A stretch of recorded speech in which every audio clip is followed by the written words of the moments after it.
The Republican-led House Intelligence Committee releasing its now declassified memo about the Russia investigation, which claims federal investigators abused their powers. FBI officials say the memo is not accurate because it's missing key pieces of information. Context matters. The Democrats are echoing that, calling the memo misleading at very least.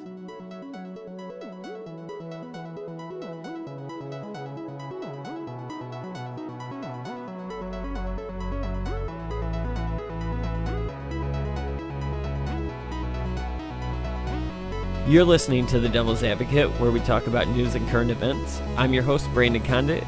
And I'm also your host, Mitchell Hernandez. Our goal at The Devil's Advocate is to provoke thought by introducing viewpoints and information that isn't readily available in the mainstream media. It's in truth a conversation where an independent liberal, like myself, and an independent conservative, like myself, can share different viewpoints without the typical disdain for one another we see all too often in politics. So with that, let's get started. John, the memo has now been released. It went first to some conservative outlets, including Fox News and the Washington Examiner.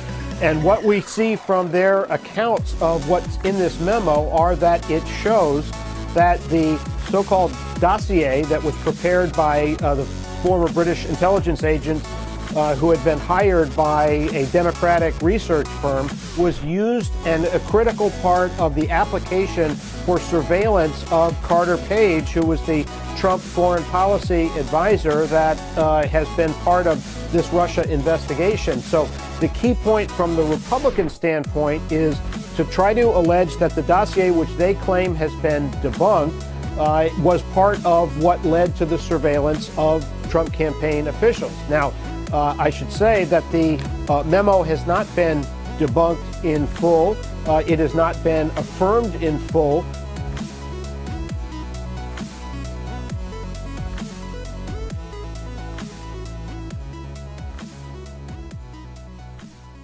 All right, and we are back. We've got just Frank and I here this week. Well, actually, it's going to be another kind of weird one like last week. Mitch, it won't be here for this first segment, and just because of the way that we're shooting, he won't be. And because he's a nerd. And because he's a nerd.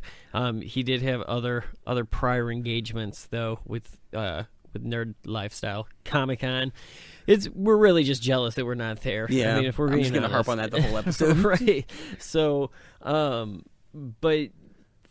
So anyway, Mitch, however, should be on the next segment. I don't want to speak too soon, but I think as far as the way we've worked out the schedule, the next bit that we go into, he should be available for. So with that, the big story coming into the weekend, the Nunes memo, right? That's pretty much been the only story. It's been the only story. We had planned originally. The plan was to do the State of the Union as the lead-in to the show, but I don't know that how. I mean, that happened Tuesday, and some more shit happened on Friday. It doesn't even compare in terms of talking points. No. I mean, he talked for 80 minutes, and right. It was still like that 4-page memo had way more implications. And the biggest viewership ever. My ass. Right. So I'm going to read a little bit from an article here. I think this is an NPR article, and we will then kind of get into the talking points. Also, for this episode, because of the content, I think it's fair to say we'll probably post a link to the memo itself. Yeah. So that you can read it. But we can go through it and figure out how right I was last week. So NPR, after days of buildup amid political firestorm, House Republicans released a controversial memo on Friday that alleges the FBI abused its surveillance authority to target a former foreign policy advisor to the Trump campaign. The document alleges that the FBI and Justice Department relied on the unverified Russian dossier compiled by a former British spy, Christopher Steele, to obtain court approval for surveillance on former Trump campaign foreign policy aide Carter Page. For one thing, the memo does not detail what other evidence, if anything, that the FBI and DOJ used to ask to authorize and sustain surveillance of Page. It also does not make clear that the FISA court only reauthorized reauthorizes warrants in cases that are yielding intelligence. Which is that true? Did the memo not say something about every 90 days? It does. Okay, it does, yeah. and it's in like the first. It's in like the first paragraph or two of the actual text. If you look at the link that I have is actually to the completely declassified, like whatever. So it's got some other governmental, like, hey, this is a preface because preambles. You're right. Yeah. So it's got a bunch of that, and then it gets into the actual excuse me, substance of the memo. I started coughing like 3 months ago, and every episode since I have not, like, I don't know what it is. I'm not even sick. You're so allergic to the microphone. Right. Maybe so, but I don't like it, and I don't like it in editing either. so I'm rubbing cat fur on your microphone when you're not around. Right. In other words, the FBI and Justice Department were able to get judges to permit continued surveillance because the agencies were able to show that the warrants were producing something. Democrats called the memo a set of misleading Republican talking points that cherry-picks information from classified material provided by the FBI and DOJ. Democrats on the House Intelligence Committee prepared their own memo to counter the Republican document. The same day, the committee voted along party lines to release the Republican memo, and it voted along party lines not to make public the Democratic memo. And they caught some flack for that even amongst them. I know John McCain came out and said that, like, it's not, I'm pretty sure even Paul Ryan had come out that day and said, like, yeah, we should put it out. And of course, like, that's bad optics. It's very bad optics. Instead, the committee agreed to allow the full House to view the Democratic document and promised. That was a promise of a compromise. I know. I wanted a compromise in there, but no. They promised to hold a new vote on it at a later date. Democrats complained that not releasing the memos at the same time allows Republicans to set the narrative for a week or more before the public will see the Democratic rebuttal, which I agree with. Completely true. Yeah. So, let's get into what I have an issue with the MO. Now, was there a rebuttal? Yeah, so there was, and I don't know if I don't think it was the official rebuttal, but Representative Jerry Nadler of New York, who is the top Democrat on the House Judiciary Committee, released I guess it was a rebuttal, or it's kind of like their stance on what they cherry picked. But it has 4 essential claims: that the Nunes memo fails to demonstrate that the government lacked enough evidence beyond the dossier to obtain a FISA warrant, because you have to get every 90 days you have to show what you've produced in your search. Right. Second, that the Steele's expertise on Russia and organized crime would have outweighed any concerns a FISA court would have had about the funding of Steele's work by partisan actors. Funding sources that Steele may not have even known about, which I believe he did not know who was, beyond Fuse and GBS, he didn't know who was funding them. Right. That Nunes' memo provides no credible basis whatsoever for removing Deputy Attorney General Rod Rosenstein, who oversees the investigation led by Special Counsel Robert Mueller. And he did that because Sessions recused himself, obviously, so he's in charge. And then lastly, the memo shows that the Republicans, quote, are now part and parcel to an organized effort to obstruct Mueller's probe. So here's what I had texted both of you guys yesterday morning without hearing that, and had thought to myself, like, I woke up and I turned back on the news, and I was watching the same stuff from the night before, and, like, it got me thinking, like, even if there is nothing there, like, this does seem completely, like, this is a political move. This is a way, the memo itself, if you read it, it's full of all kinds of holes. Like, and the fact of the matter is, the memo itself says that to continue the FISA warrants, to keep those ongoing, you have to have proven evidence within 90 days. The memo itself says that. Yeah. Then it goes on to make a bunch of claims without actually saying that, like, well, why do you think that way? How do you, like... Well, I believe their argument somewhat, at least one of the arguments I've heard, is that, yes, they may have been able to go back and keep showing that they found crime, but they didn't have a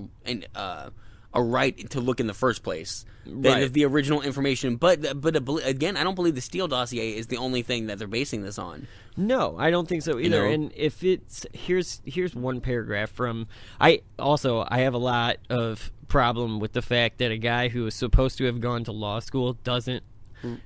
Like, the way this is written is just so goofy, and to me it's just like that's not how you complete a sentence. But the FBI and DOJ, this is from the memo itself, the FBI and DOJ obtained one initial FISA warrant targeting Carter Page and 3 FISA renewals from FISC as required by statute, whatever legal talk. A FISA order on an American citizen must be renewed by the FISC every 90 days, and each renewal requires a separate finding of probable cause. Then Director James Comey signed 3 FISA applications in question on behalf of the FBI, and Deputy Director Andrew McCabe signed 1. Then DAG Sally Yates, then acting DAG Donna, is it Bonetti? And DAG so. Deputy Attorney General Rod Rosenstein each signed 1 or more FISA applications on behalf of the DOJ. So what? You're leaving out completely the whole story as to why. What were they presented? Yeah, and it seems like more of a way to taint certain names. Like they just threw these 7 people or whatever are going to be tainted by being associated with this memo. Right. So to me, that entire paragraph reeks of. Okay, well, I'm just gonna throw some shit out there they also don't talk about the fact that 4 of those 6 people they just mentioned were picked by Trump. Right. This is not a partisan attack. This is his own people being like, this is my job. I have to sign something if they have evidence for a warrant. I think the problem that I have with the conservative reaction to this, and I'll remind you that last week I said, this memo is going to be everything that you expect it to be, whether you're a Democrat or whether you're a Republican. If you're a Democrat, you're probably somewhere along the lines of our thinking that, wait a minute, dude, there's not a whole lot here. This is it's the Republican equivalent of Fire and Fury. Exactly. If you believed in it before, it's just going to renew your belief. This is to me, it's pornography for Republicans to sit around and be like, "Oh, we got him." I think there's no gotcha. I think here. the polls actually back that up too. That there hasn't been a major shift. Now I know there was a small shift recently, for the projected midterm back to Republicans, or at least they made up a couple points, which people are attributing to the Nunes memo, and that they can be more solidified in their belief that this is a witch hunt. Now they have quote unquote evidence. Right. Yeah, but it's not. To me, it's not, because the evidence It's the same way that Fire and Fury is not evidence that, Trump didn't want to win the election, there's no evidence to back that up. To me, and what's unfortunate is I didn't realize it until, because I think we had talked about it last week, and we had mentioned the hashtag that was trending last week, which was release the memo. But the real hashtag opportunity there was release the facts. If you can't release, which you can't, and they know that, and that's the optics here, right? Yeah. This is a way for Devin Nunes, who supposedly recused himself from this. However, he is the one issuing all the subpoenas. He is the one who has issued subpoenas on Fusion GPS, but not Deutsche Bank. Yeah. He only recused himself from the investigation for that soundbite when he was asked to do that. He's still making all the decisions here, and to me, that what bothers me about the reaction from Republicans on this is that this is basically your entire argument for why the Russian probe itself is bullshit, is because, well, there's no evidence here, that you haven't shown us anything. Well, this hasn't shown us anything. This is just... I believe Twitter just showed that a bunch of Russian Twitter bots were tweeting, release the memo. They're the reason, Of course. Yeah, it's just common sense. At this point, the evidence stacks up so much. Of course they're trying to... I do think that Adam Schiff, I don't know what show he was on or what forum it was, but he was talking to a room full of people, and he was asked asked if Devin Nunes should resign. He obviously said yes to that, but Yeah. in his statement, he went on to say that that Russia, as far as like meddling in the election and whatever they tried to do, whether or not they tried to actually, or whether or not there was actual collusion or anything like that, or whether it was propaganda. the meddling that the intelligence agencies have said happened. He's basically saying like that we're hurting ourselves way worse than Russia could hurt ourselves. So they won. It worked. Right. Like, Yeah. no matter what, like, Russia did, like, what we're doing to ourselves now through this whole political process and, like, this whole sideshow that this has become is way more damaging to us than like, anything Russia It's funny could have because, done. like, America kind of, we didn't write the rule book, but in the 20th century version of it, we kind of did. This idea of meddling in other people's democratic elections. And it's funny to see Putin realize that he can use that. And, like, either A, they're not going to realize we try to meddle in their elections, in which case we can keep doing it, or B, they realize it and then they tear themselves apart arguing over whether or not it happened. Right. So, like, if they win either way. And Yeah. it's just funny that's something we have utilized. Same thing with the atomic bomb and drones. We get something and we're like, ooh, this will be great for us on the world stage. And the moment someone else starts using it, we are like, oh, no, guys, that's so uncool. You shouldn't even do that anymore. You shouldn't even do that. Who needs nukes? No one. We're You the don't need hipsters nukes. of... Yeah, I'm just... Right. Yeah, I think the optic here, though, if you're... First of all, Devin Nunes... I had jokingly sent you both a text yesterday, you and Mitch, that had said, not Devin Nunes, we don't text anymore. You're on his bad side now. Right. But I had sent you a text that said, like, could the whole Republican Congress, like, if you look at voting on party lines, could they all be charged with obstruction of justice, which is ridiculous and obviously More of a hypothetical, but it's an interesting one. But I wonder if they do find anything with the Russian probe, is this enough to charge Devin Nunes with obstructing justice? I think it's you have to prove intent. Did he? Like, he could claim that, like, I legitimately believed that it was a witch hunt. But he I legitimately didn't know. also has broken protocol like 100 times in relations to this. Yeah, but look at Joe Oprio. That doesn't necessarily mean shit anymore. No, I know. That's Apparently doing your job wrong is not a prerequisite for keeping your job any longer. yeah. That's why the economy's doing so well. It's because we keep giving these fuckers second chances. Yeah. I just don't know. I think the optic here, though, and the reason for this memo is so that when Donald Trump tells Bob Mueller, well, there's no reason for me to testify, that Republicans can go, okay, well, we can probably survive this politically. Which I'm fine with, like, yeah, does it look like they were, like, there's shady shit the FBI invested? Like, I'm not exactly a fan of the FBI. They've done some shady shit in their time span. But I don't like these one-sided partisan tricks. Also, so, yeah, that's what you this leave is. out the fact that, like, Mueller removed these people the moment he discovered these texts, so he's been above board with everything he's done. Right. Like, he didn't know about it the moment he realized it. He got rid of them. Yeah. Which I cannot say the same thing for the Trump administration. No. The moment they realize it, they wait until news breaks and then they get rid of people. Right, until they're asked questions and have to refile Yeah. paperwork for the 6th time. And that's my major problem is, like, if you're going to be mad about it, just be mad about it when your own party does it. Right. You know? That's all I ask. Yeah. So it's interesting it'll be interesting to see how this plays out. I know that I'm sure that the Democratic memo will be released with it, but I agree with the NPR's take on this, that, like, this is, or at least not the NPR's take, I'm sorry, the Democrats' take, that was Mitch's point, had he been on to one in the same it.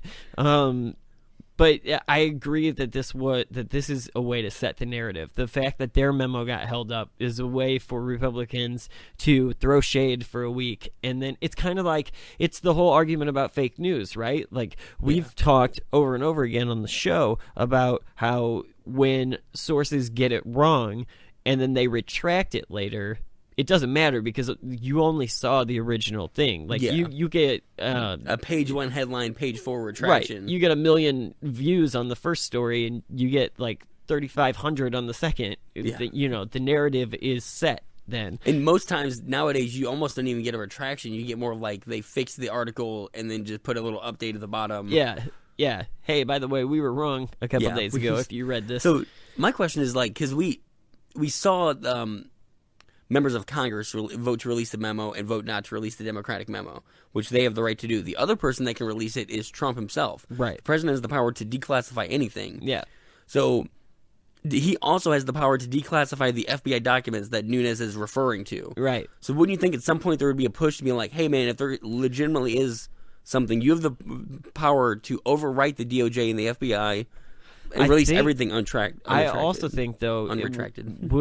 But because Mueller is, and we would actually have to probably ask a lawyer this question, but because Mueller is using that information, if it was declassified now, would it be usable still? I don't know if it would. No, that's interesting. Yeah, because now now thrown out of court at that point. So like that could be looked at, but then would as that also undermining be as an obstruction of justice? Right. Do you believe this is a precursor to him trying to remove Mueller? I still think that removing Mueller is a death sentence for him politically. Yeah. Now, if you believe the rumors, it's been reported recently that he had been because people telling people that he wanted to remove Mueller. Oh yeah, I absolutely believe that he said that. Like that, absolutely think, and we had talked about that last week. That like I don't think because he didn't do it that it's enough to call that obstruction of justice. But I absolutely believe that he had talked to people about doing it. I still think that his lawyers would tell him, dude, if you try to remove him now, then like because people like Lindsey Graham, people like John McCain, people like and consider. I think Republicans would turn on you at that point. I think they would have to. They would have to. Yeah, especially at this point near the midterms. If they swept the midterms and then afterwards, they might be a little more willing to try to. But I don't know. Even then, like the only other time we've seen this was with Nixon, and that's too much of an association with people. Yeah, I don't think so. I also think too that while this memo might have done a little bit better for the Republicans in as far as having like something to combat the for the midterms. That like consider too that like almost every Republican in the House is not really, but a lot of Republicans, 40+ Republicans are like, hey, by the way, we're done with politics. Yeah, I don't know if they got jobs at Fox or I don't know. I've read a couple reports about why is there this mass exodus, and some of it's retirement, and some of these people are really old, and it's just coincidence. But when you look at the numbers compared to any other president, it looks bad. Like there does seem to be a lot of people just leaving. I just don't think that necessarily is going to play well for them. So in the long term, you mean? For the midterms themselves. At least now, like I will say, the polling has gotten them. Republicans are projected within like 5 points now. The Democratic lead is 5 points, which I think it has been like 10 plus. So and then I know Trump went up like a point in approval rating, so it does seem to have some. Right, and like immediate. Yeah, I just have a feeling that, and maybe I'm wrong. Maybe my feeling's wrong, but I do have this like gut feeling that Republicans are going to go into the midterms thinking we got this, everything, and then be really surprised on the other side of it. Like I don't know that. Like I'm still not. We always mention it throughout. Over the course of the months that we've been doing it, whatever, the blue wave scenario, and I still don't know that I'm comfortable enough to go there and say that Dems come in and sweep it. But I think that there are going to be a lot more races where people were like, "We've got this one tied up," and there will be like these little, like in like rural areas in conservative places where things are going to flip just because. Democrats are we've talked about it over and over again. Democrats are energized, and I think that there are going to be some surprises. And I think especially with the exodus that's happening, I think that it's not unrealistic to believe that could happen. I understand why people are predicting it. Like that seems like a smart prediction based on the numbers. Right. It is. I mean, like most elections nowadays, way too close to call. It seems like we're having a lot of nail biters. Yeah. So I don't know. We'll see. At the end of the day, do you think like I think that we're probably both on the same page here, but I'll still put you on the spot here. Do you think that this memo means anything in the grand scheme of things? Yeah, I mean, I do think it's a way to discredit Mueller. I don't know if it's going to be effective. because you can see the public opinion on it even is that more than half the country thinks that Trump did something illegal in regards to Russia. So, I mean, I think it might play well to their base, the 30-40% of their base, but yeah, I don't think it's going to stop the investigation. Right. I don't think so either. I think that the investigation moves on. It'll be a way for, if anything comes out of the investigation, to paint the results. And to go, well, this was bullshit in the first place. The timing of this is interesting, that this is all coming out after the 4 indictments, and then them talking to a couple of key people, Bannon and who else did they talk to recently that was a big name? Kushner spoke to them, I believe, right? Or was it Trump Jr.? I think Trump Jr. is scheduled to. I don't know if he has yet. But yeah, but it did come out after, it looked like there were all these reports that Mueller's gaining steam in his investigation, and all of a sudden we have this convenient memo, and timing-wise. They've been talking about Trump talking for the last 2 or 3 weeks. So, now this is... Well, that's because he said he would. Right. So, but I'm just saying, I agree with you. I think that the memo even is more convenient when... Yeah. Because Mitch's argument for the last few times that we've had the conversation is, I think this is coming to a close. I think it's coming to a close. Well, if it is the case that Trump would be the last person that would be interviewed by Mueller, then this works out perfect, because now, you've given him a reason that he doesn't have to talk, because this is all bullshit anyway. Here's an issue too. Why, when Trump tweets that this vindicates Trump, why third person? Why is he talking about himself in third person? And B, why the quotations on Trump? As if that's who you really aren't. He's done this before. The random quotations of words that don't. Yeah. I don't know if you picture Dr. Evil. So I don't know. It's just, it was that, but this doesn't. But that anyway. That's his sentiment, is that this vindicates him. So there's no reason then for him to testify or to talk to Mueller. I don't know that that's going to work. He still may be subpoenaed. And again, the polls, a majority of the people want to see him testify. Right. Because, again, every other president has been called to testify, and they've done it. He can get away with not releasing his tax returns, but there's a limit to how far we'll allow him to push the rules. Right. I think at the end of the day, though, the Russia investigation moves on. I don't think anything will be impeded, because I do think if they use this as an excuse to not talk to Mueller, they'll just subpoena them. He'll subpoena him in front of a grand jury and be like, fine, you don't want to talk to me?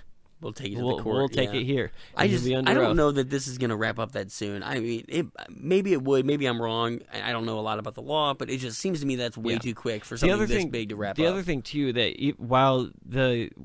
even if everything in the memo is exactly the way that Republicans want it to be, in reality, so we'll just go down hypothetical highway for a minute and say the whole Russia thing is bullshit and it's all a big witch hunt and whatever. Even so, they found crimes. So while you can say that should this investigation have ever taken place, that's a conversation on its own. Are there crimes?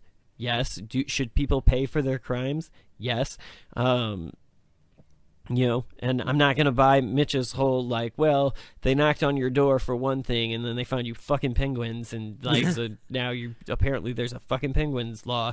I don't remember which animal he fucked that time, but that was it. There also is and I even kind of agree with the core sentiment of the Nunes memo, at least, that the FBI has grand powers to essentially wiretap anybody. But this is, again, they just renewed the Section 702, the untapped powers that we've had since the Patriot Act, since 9/11. Which it's funny. So it's funny for them to say we need it and then complain about the consequences of it. Right. Well, and they said too that had this memo released, I think we talked about it last week, but had the memo released before that vote would not have gone that way. Yeah, they would have voted it down.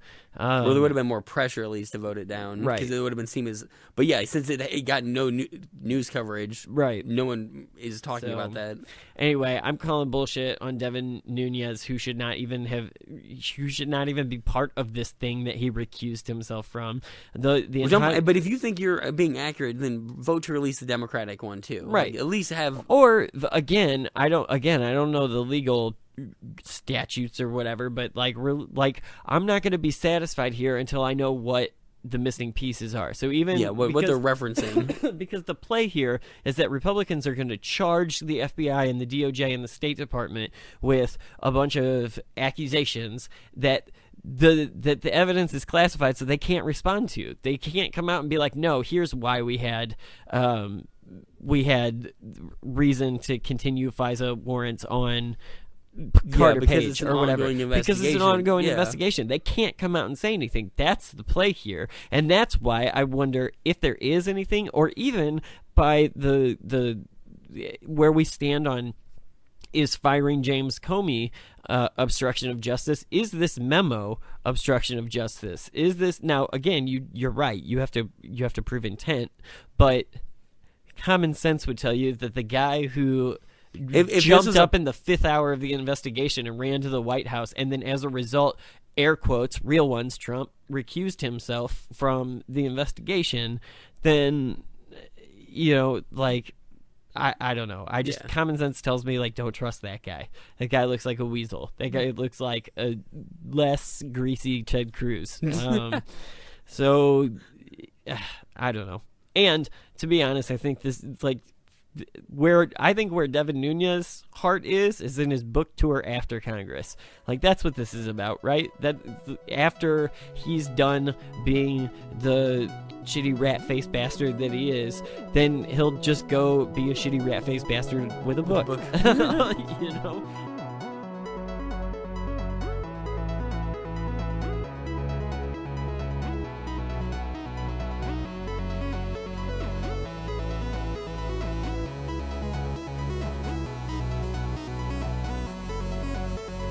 Since the election, we have created 2.4 million new jobs, including, after years and years of wage stagnation, we are finally seeing rising wages.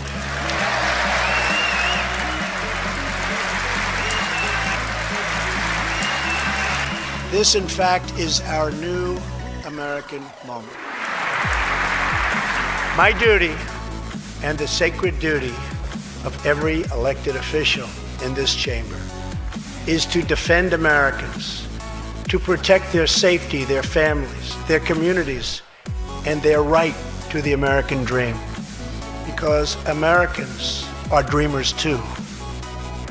Under the current broken system, a single immigrant can bring in virtually unlimited numbers of distant relatives.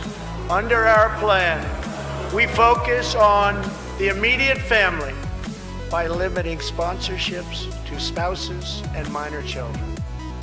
Today, I'm keeping another promise. I just signed, prior to walking in, an order directing Secretary Mattis to keep open the detention facilities in Guantanamo Bay.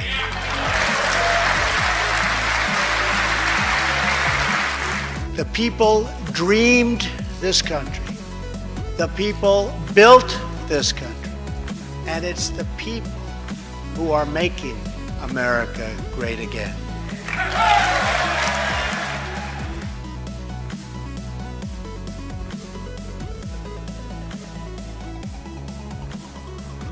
Alrighty, so now that we've got memos out of the way, we'll take a minute to let Mitch transport back in from Comic-Con and hit this middle segment with us. So, what our as I mentioned at the top of the show, what our original plan was to start the show with this segment, the State of the Union segment. Didn't really realize what the other story was going to turn into. I mean, we did, but at the same time, like, this is what I thought was going to be the big story of the week, and it became easily forgettable. Which is weird because every time it's good, they don't want to talk about it. Well, I mean, talk about the bad shit. How do you forget about something that was viewed by more people than any other in history? Like, you know. But anyway, so the State of the Union happened. I admittedly, I've only seen the Cliff Notes version of the State of the Union address because I watched it with my 1-year-old, and as you can imagine, like there were times where I didn't know if Timothy was talking or if it was the president, and I was just like, it was a confusing ordeal. So, but anyway, so that happened this week, and I think, do you have an article, Frank, that kind of highlights some of it? Well, yeah. So, I guess the key of the speech, it's kind of what he's been playing off the whole time, kind of that America first. Right. Yeah. So he focused a lot on immigration, infrastructure. He laid out his plan he kind of laid out his plan. He wanted to do it. He talked briefly about the opioid epidemic, which was like maybe 2 seconds, and then he just went on to a story about a cop being heroic. Well, right. we saw that before with but this one. Don't you agree that this one was kind of over the top? Like he brought, like we do see it a lot. I agree with you. Obama did it. He brought Dreamers up there. He brought, whatever. And they do those personal stories, and we've talked about them over the course of the year that we've been talking. That they always use basically people as props, but this speech seemed to have like 78 of them, and I thought it was about the same. Was it like 5? I mean, I don't know. I typically think every speech has too many of those moments, those get up and clap moments. I like them. I mean, as long as it's not political. I don't think, you know what I mean? man. I don't think 5 is right, though, because if you think about it, there was I can think of at least 5 military people that were mentioned and their stories, and then there was the military guy who saved his buddy by opening up his airway. There was the North Korean that escaped. There was the family that adopted the child. Yeah, and I have a problem with that one. Really? I don't have a problem with them adopting it. Why. I don't have a problem with them adopting the child, but he brought that up during the when he was talking about the opioid epidemic. He comes across that young mother. The parent's mom was doing. What's that? Yeah. But it just the kid's mom was overdosing. Yeah, but he said a cop came across this woman who's about to shoot up. She's pregnant. He says, "Don't do that," and she tells him she has nowhere to turn. And he's like, "Well, then me and my wife will adopt the baby." And everyone cheers and stands up and claps. And then he comments on how brave this cop is, and I'm not denying that, but what isn't brought up is the woman who is suffering from opioid addiction, the problem that's grappling America. We all now. just kind of assumed they don't bring up the fact that is she kept doing it. Yeah, is she in rehab? Is she dead? Is she trying to get her child back? Also, I don't know. It's probably a little weird. Not. I was telling Brandon, when you have a cop who catches someone with an illegal drug and then is like, "Why don't you give me your child?" That it just. I don't know. It feels like there's almost could have been pressure there. I feel like it's probably a little more intricate than just give me your kid. I mean, it probably very much was. I'm not denying that. I just thought it was a weird thing to bring up the opioid epidemic and then just not talk about the woman suffering from it. The only thing that I thought was weird about the whole thing was just, and what I meant by here's the thing too. They probably. And I know other presidents have done it. I can remember Obama doing it. I just felt like, as far as props go, there wasn't just the multiple military people and the cops and the parents from Chicago and whatever. Which I didn't have an issue with the same the same one that Frank just mentioned. I had more of a problem with the way that one was handled. But my point about the whole thing was that he did over and over again. He used senators as props too. This person stand up, and by the end of the 80 minutes, it was just like, wow, dude, how many names did he just mention? We need a credits list at the end of the State of the Union. I think you guys are severely nitpicking here. It's not. It wasn't something that ruined the speech. It was something though that was more noticeable, I felt, than normal years. What I thought about this speech, though, was that it was predictable and somewhat boring. We knew exactly, we knew going into it that it was going to be economy. Like, that's fine, but it's expected. And he really hit 5 only key the first points. 30 minutes was economy. Yeah. I mean, he hit 5 points. He hit immigration, trade, infrastructure, national security, and tax reform. But it is like one of the longest. Obviously, Yeah, go ahead. When it came to the economy, he opened with that because that's a good fucking opener. Yeah, it just is. Like when you know that shit's going well, you start with that. And right off the bat, we saw the usual suspects. Chuck Schumer looked like he wanted to murder everybody. They all did. Like all the Democrats did, but that's expected. I mean, Can we just take a pause here for a minute and just ask what the fuck's going on with Cory Booker? What is happening? I'm just watching this guy that I used to like, and every time I look at him now, he looks like he's trying to become the Hulk, and it's not working. I actually think I said the same thing in the last episode. We shot it a couple days ago, but yeah, I mean, I feel kind of the same way that Cory Booker was somebody that I always liked on policy, and that I just liked the way that he carried himself, and now I think that he's trying to appeal to the far left of the base, and I don't think the far left makes up enough of the party to try to solely rely on that. We saw that with Hillary Clinton made that mistake. We saw it with the shutdown. The far left. I don't know. I mean, that's true. But you look at that's what I'm saying. But Trump had enough of the base to win. You know, you can if you appeal to a select number of Trump had Putin. We've established it's not even... No, we haven't. Anyway, just leaving that to sit in the air like the stale fart that it is. We look at Trump had independents, so he didn't just have the base. He had people who thought, I trust him more than Hillary Clinton, which is say whatever you want about Hillary Clinton, and that's not saying much about Donald Trump. It's comparing a turd to a diarrhea turd. They both suck. Like, you know what I mean? But independents went for him at a higher rate, and that's what the Democrat is going to have to do as well. They can't win independent with their Russia base. bots. Yeah. See how many of those I can get in this segment. Yeah. Whoever the candidate is, and we know Donald Trump is, they're going to have to appeal to a broader than just the base. Donald Trump sucks at that. Yeah. Hillary Clinton was worse. So whoever is going to be the person, we'll find out. So getting back to Cory Booker, though, no, he's weird. Getting back to his speech, though, I was a little surprised with how unsurprising it was. Like that he stuck to the script so much. Like wasn't that a little shocking? Did you not expect there to be like one moment for him to like rip off and kind of improv as he usually does? No, I watch all of his speeches, and he gives very good speeches when he's on the teleprompter, and so to me, it wasn't surprising at all. I knew, and I remember everyone that I was talking to going into it was like, "I wonder what Trump's going to say." I'm like, "He's not going to do anything, guys. Like seriously, he's going to stick to the script." The one thing I did have an issue with, and it came back to what we were talking about a second ago, was when he used the African American families from Chicago whose daughters were shot, and he. Seemingly, I know that he didn't, and I know that the intent. I honestly believe that the intent wasn't there.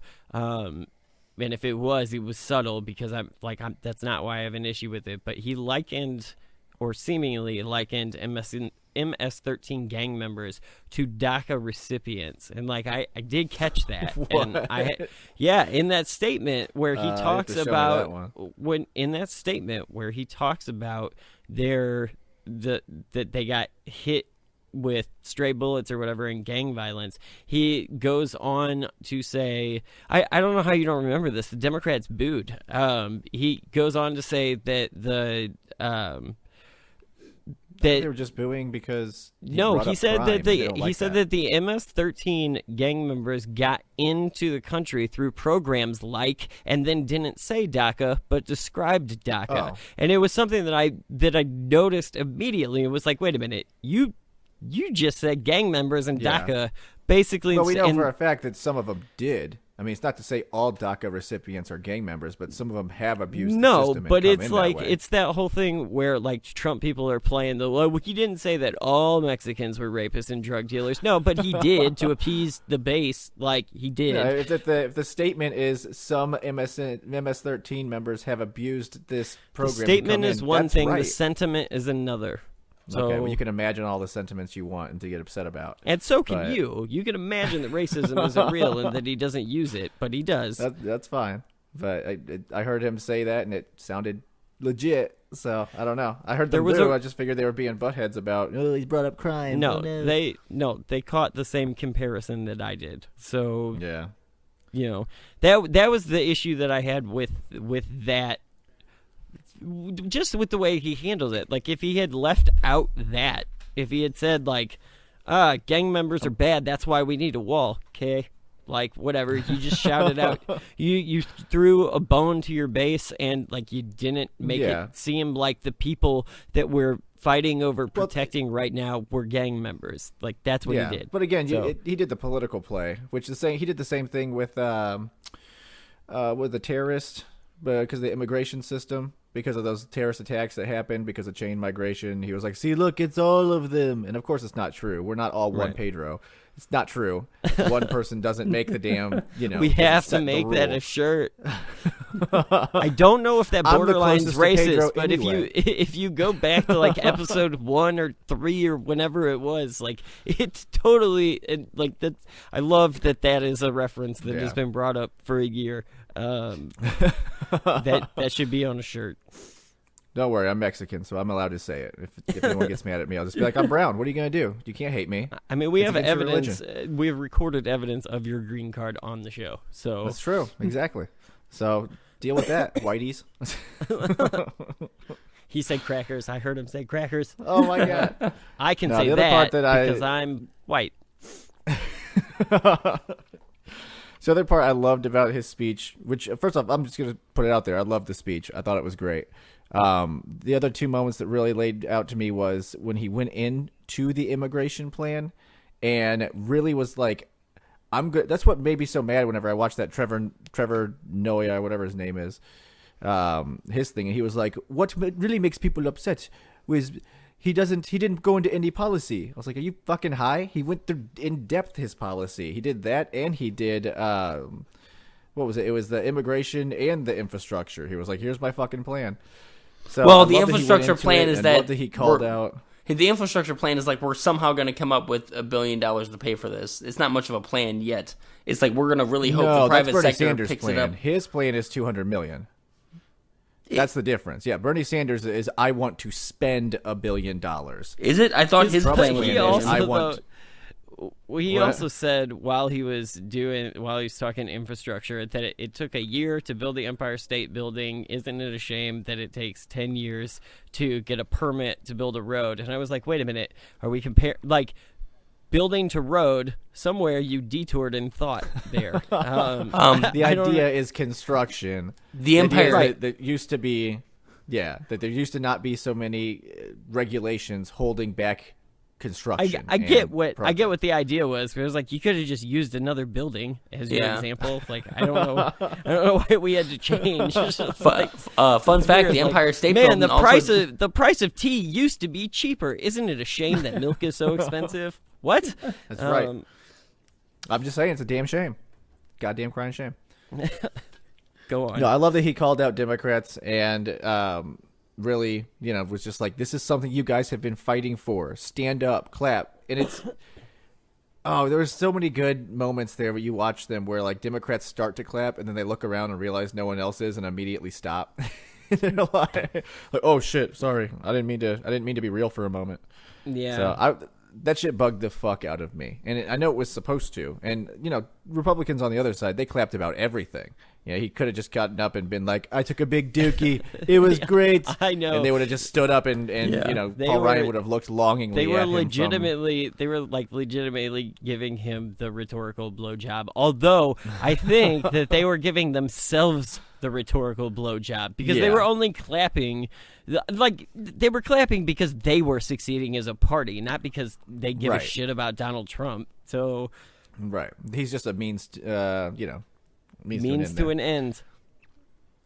So, anyway, but I don't know. I thought it was great. I thought the Democrats needed to clap and stand up more, and Nancy Pelosi was sucking her teeth, which was fucking weird. I mean, but this happens every State of the Union. Go back and look at Obama's and Republicans and the Tea Party, not doing it. It's right. Like screaming, you lie. That shocks me. Right. Yeah. Nobody yelled at this one. Yeah, it's a little bit weird, though, because Donald Trump was, in my opinion, reaching out with a lot of olive branches. Like, he brought up a lot of shit that this is stuff that Democrats should be excited for. He didn't stand up and be like, we're repealing Obamacare. Yeah, boo. Yeah, we No, did he that. said they already did, which was great because they didn't. I know, they didn't. Well, they kind of did. They essentially repealed it with the tax plan that got rid of the mandate. That's not repealing it, though. That is dude, not repealing it. No, it's not, but it's basically killing the part that everyone hated about it. Okay, but to say then we dismantled Obamacare. No, you didn't. Obamacare, everyone still has health care. You took off one thing that people didn't like about it. If anything, you strengthened Obamacare. That was the heart of it. To be fair to Donald Trump, though, he did to be fair to Donald Trump's speech writer, that was a very carefully worded statement. And he almost said that we repealed Obamacare, but he stopped himself. Like you could tell that he had the thought. He was like, we repealed the core part of Obamacare, the mandate. He did elaborate, and they did do that. They did, yeah. That's what happened. But later, after the fact, he's been talking about it like he repealed Obamacare. It's like, well, no, you didn't. You're just making up accomplishments now. One of my favorite, these are pet peeves that Mitch can just get mad at me about. But one of my favorite parts of the thing, because again, when I sat down and watched, the substance of it was whatever. It was exactly what I expected it to be. I didn't expect him to get off script. Yeah, we're doing good, just whatever. But there were little things, and one of my favorites was when he said, so I've instructed General Mathis, who's doing a great job, to look into whether we should keep Gitmo open or not. Well, first of all, I'm pretty sure that decision has been made because one guy decided to close it and it didn't happen. And secondly, now, I guarantee you 3 weeks from now, he's going to be like, it was me, we kept it open, and it was great. It's like, well, what the fuck? You're taking credit for things that exist now? He called me and I said, Barry, don't do it. Just leave it open. Right. Again, that's not going to happen. I kept seeing, as soon as he gave that line, I was looking online and a bunch of Democrats were like, close Guantanamo. I'm like, dude, it's not going to happen. It's not going to happen. He really wanted to do it, and then he became president. Was like, oh shit, we need that. That was a really big. People forget because Obama had 8 years of a presidency in between, but in 2008, that was a big selling point. That was something that we talked about. Yeah, right. That's one of the things that actually soured me on Obama. I was very big into him, and then watched for 8 years as he refused to close Gitmo. I trusted him. That was the same thing whenever he said we needed to stay in Afghanistan. I trusted him because I knew that he really, and I didn't like him as a president per se, but whenever I knew this guy wanted to do these two things, and if he comes out and is willing to say, no, we need to keep doing them, I trusted him that he was making the right call. And I still think it's the right call. So, again, sorry, liberals. It's not going to happen. No, it's not. It's not. I think we need those. The other thing that you can just get pissed off at me about I'm already pissed off. Watching, I know, that's fine. It's like a perpetual state. It's a perpetual state of. I started listening to NPR, now I'm angry facing all over the place.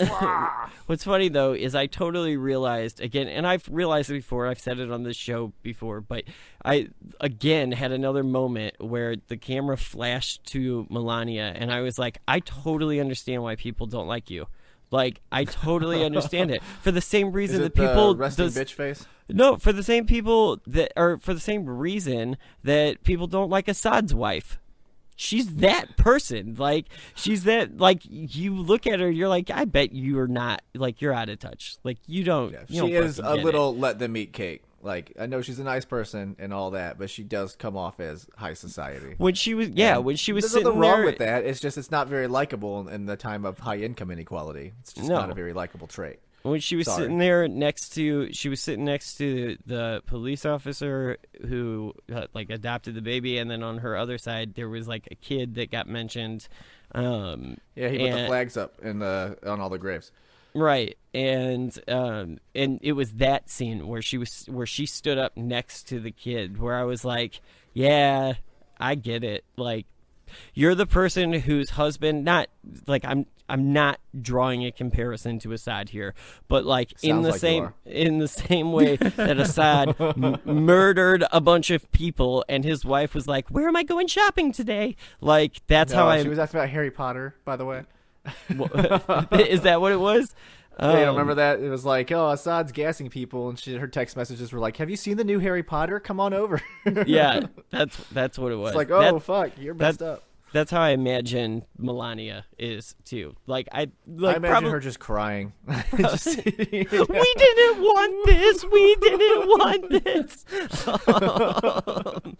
I'm sorry. I gotta be honest. That's just every time I look at her, I'm like, you've probably spent like 7 hours crying today. You know the divorce is still coming.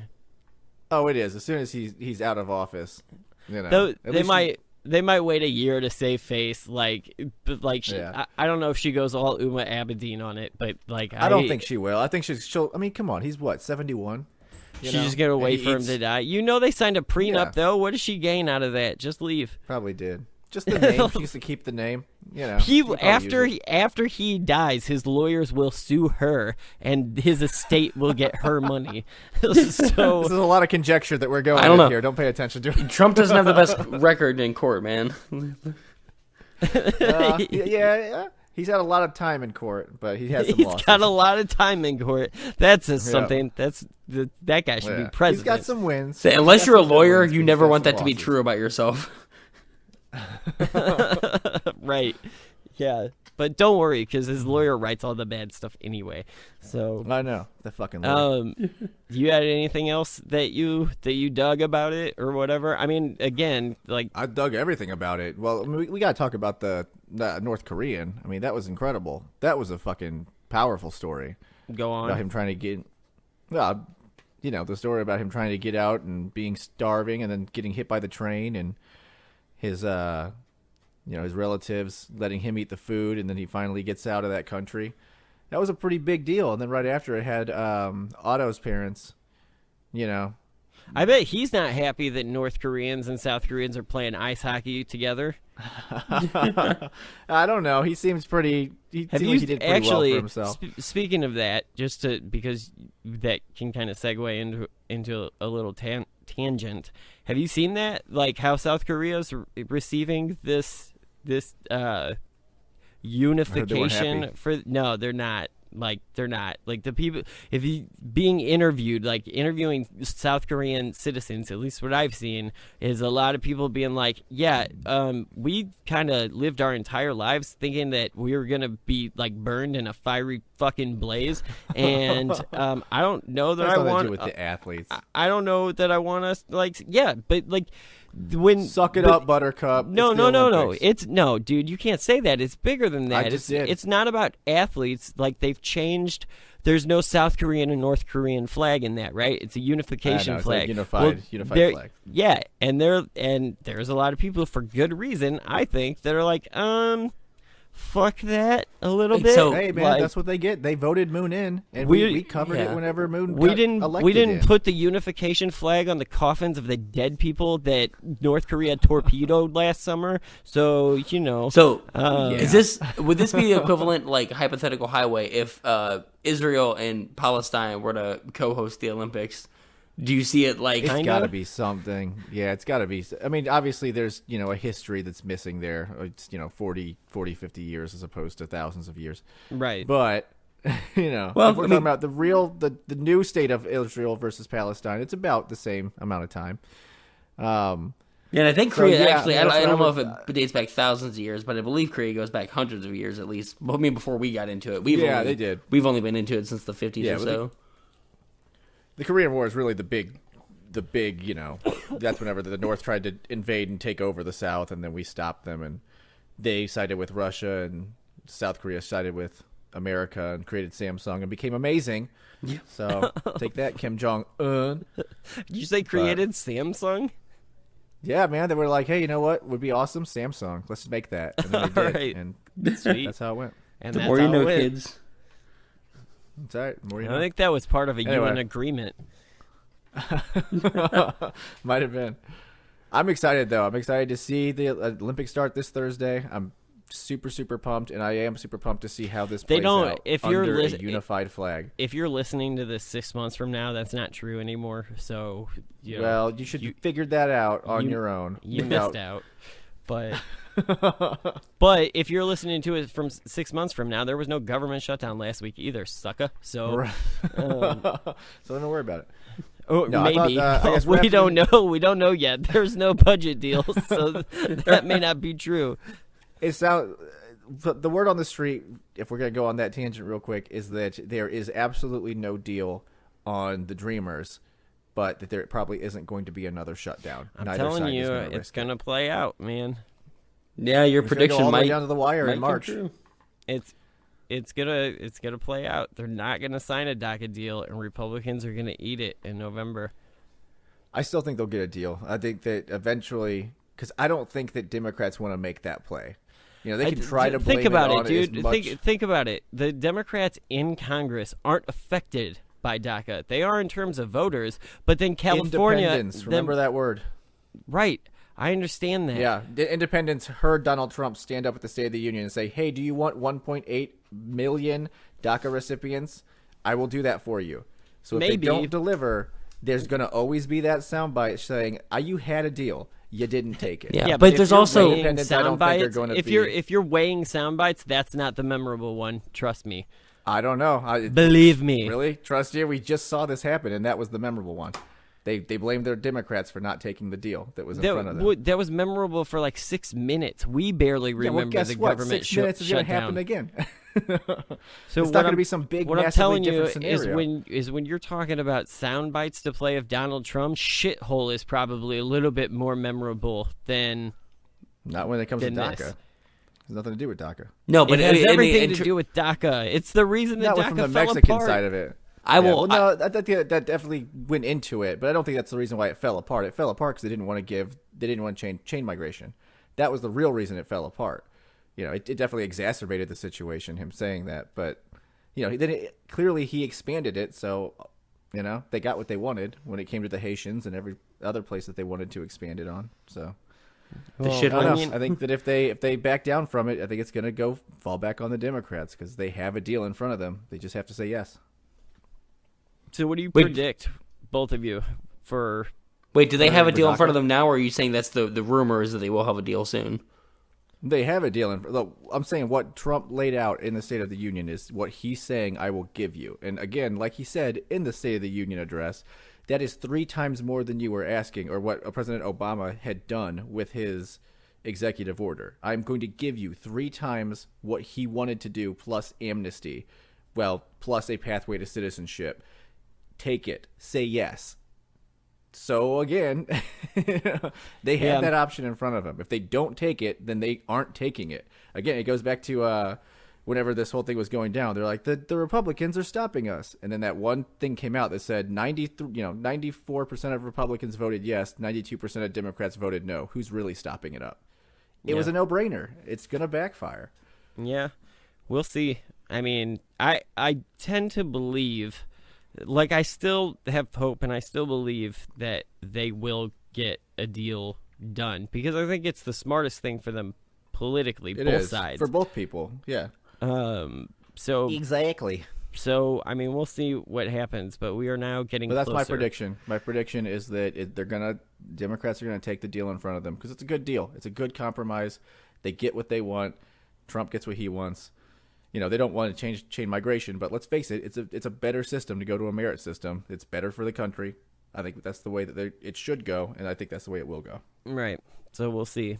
So as far as the State of the Union, there's that. What do you think as far as what is laid out with on infrastructure and immigration and That's the two things to focus on this year. the economy? What are your expectations, both of you, for for 2018. Yeah. Go for it, Frank. I think we're going to see infrastructure. Probably. I probably think we will see a DACA fix. I don't know if it's going to be the ones. I don't know if it's going to be that soon, or if we might go through another shutdown. But I definitely think we're going to see an infrastructure bill raised, and that'll be interesting because both sides have been touting it for so long to see how they fight over the particulars of it. You know, how we're actually going to go about doing it and funding it. I actually read a really interesting article. I was telling Brandon this that pointed out that this is like one of the worst times to do infrastructure because we're at such low unemployment that it won't really create any more jobs. It's just going to siphon off workers from people that are already working in other positions. So it's going to kind of create a vacuum. Yeah. Well, I don't know if it'll create a vacuum. I mean, a little bit, but it won't create any more jobs as it would have had we done it during the recession or, you know, when they did it during the Great Depression. When anyone wants to be, when anyone's just looking for work. So it's just interesting. Yeah, I can. Okay, yeah, here I go. It's interesting that a great economy brings its own challenges in terms of trying to fix our roads, you know. And having worked in the manufacturing sector myself, I can attest to that is absolutely true, that people don't want to do it. If they have other job opportunities that are not manual labor, they're going to pick them. Yeah. You know? Right. That's just the bottom line. And then if you're having to compete with commercial jobs, then the price goes up, and then you're getting less bang for your buck when you're doing infrastructure jobs, you know.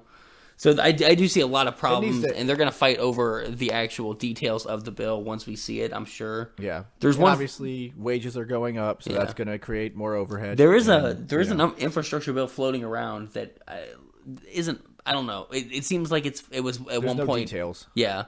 But it hasn't been officially published yet. Yeah, there's lofty ideas. I know Bernie Sanders wants to spend $1 trillion. That's what he wants to do. That's not what Donald Trump wants to do. He wants to give $200 billion worth of incentive to companies to fund their own projects. Yeah, but his goal is for $1 trillion. He just only wants to fund $200 million of it and wants to use private sector funding for the rest. Yeah. Yeah. So their goal is still the same amount of money. It's just how they get there is what they're differing on. Yeah, but to be honest with you, I tend to side with the $200 billion. Yeah, I mean, I'm gonna say that too. Like, if I got to pick one of those, because look, liberals can't have it both ways, right? Like, we can't be like, big business is bad and they need to pay more taxes, but now we're forcing them to basically cover the remainder of the $1 trillion from $200 million. Like, seems like a good trade-off for liberals. Like, I don't know. Well, I would take the privately funded $1 trillion spent over the publicly funded $1 trillion. The way I look at it is like, if you were really wanting to remodel your house, but you didn't have the money for it, and then the government came in and was like, well, if you hire 5 people to do it and employ them, we'll give you the rest of the money to do it. And you're like, okay, well, shit, okay, I'll throw in $20,000 of my own money, and then I'll do $60,000 of your money, and I'll get it done, and end up paying these dudes. I like that idea more than just because, again, I don't trust government when it comes to money. They just tend to throw money at themselves, and the foremans are going to get paid, and the contractors are going to get paid. And it's going to balloon. You know, the project's going to be, past schedule and, way out of budget, and it's just going to be like, oh, business as usual. And that's what I'm worried about with this. Let's burn it. And that's what I'm looking for with this infrastructure bill is what are the opportunities for people to abuse it and lean it to their, There's always opportunity. Anytime there's money, man. Yeah, especially this much money to be made. Opportunity. It's going to be a new, gold rush with these people. So I'm going to say that I am extremely optimistic about this year. I think that we're going to get everything done. The 2 things that we want to get done, at least. I think that when it comes to infrastructure, I think we're going to really actually work bipartisan. The only one that I think that could throw a wrench in the whole thing is Bernie Sanders. So I really am interested to see how that is. If he's going to derail it because he's a fucking dickhead, or if he's going to just go with the flow and be like, hey, let's get something out of it, or if he's going to be like Hillary Clinton, no, $12 an hour is not enough, fuck you, and just fucking steamroll it into oblivion. Right. So we'll see when it comes to that, but hopefully he's not going to do that. You think they get? And I am hopeful. You think they get immigration done? I do think they get. I think it comes down to the wire, but I think they get it done. and I think the Democrats will fold. That's my prediction. My predictions are, I think they will get DACA done before the end of 2018. I'm not 100% convinced that they will get a deal done before the March deadline. And I especially don't think, given that our next episode will come out after the promised date of February 8th that Mitch McConnell gave to Chuck Schumer, I don't see anything being done before the next episode comes out. I don't see another shutdown either. I think they're going to just pass another kick the can down the road deal. I think they will too, which is going to piss off all Democrats, Independents, and Republicans. It actually doesn't piss me off. I think it makes sense because I don't think that they're there yet. I think the deadline needs to be closer for the pressure to be on both sides. Like, we need to do this. So I don't think it's worth shutting the government down whenever they're not ready to make the deal. Predictions for 2018, though, I think that Democrats are going to take the House. I cannot see that happen. I would say the Senate I don't way care. before Like, the House. I don't care I don't see the Senate because I just don't think the numbers are there. I think there are more Democratic seats up in the Senate than there are Republicans, so the odds are just in favor of the blue wave. Right. Blue wave comes crashing down. But I think there's a freaking lot of Republicans that are just not running. Well, it's all the shitty ones that we wanted out anyway. The problem is the shitty Democrats stayed. Right, but here's the problem too. That's true. You got a bunch of shitty Republicans leaving, and you got a Democratic base that's energized as shit, and they're going to be until Donald Trump isn't president. So I'll say this: if they run, I'm blanking. What was the you would.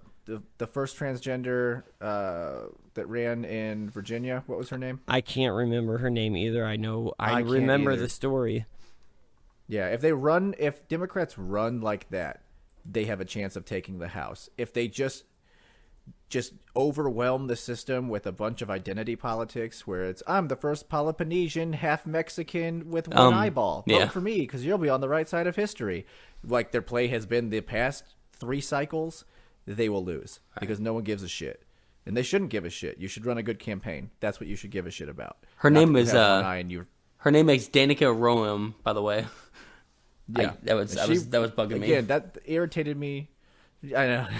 Irritated me so much with Democrats and Republicans because Republicans just ignored her and Democrats just exploited her. All they wanted to talk about was the transgender and not all of her amazing ideas and the good campaign that she ran.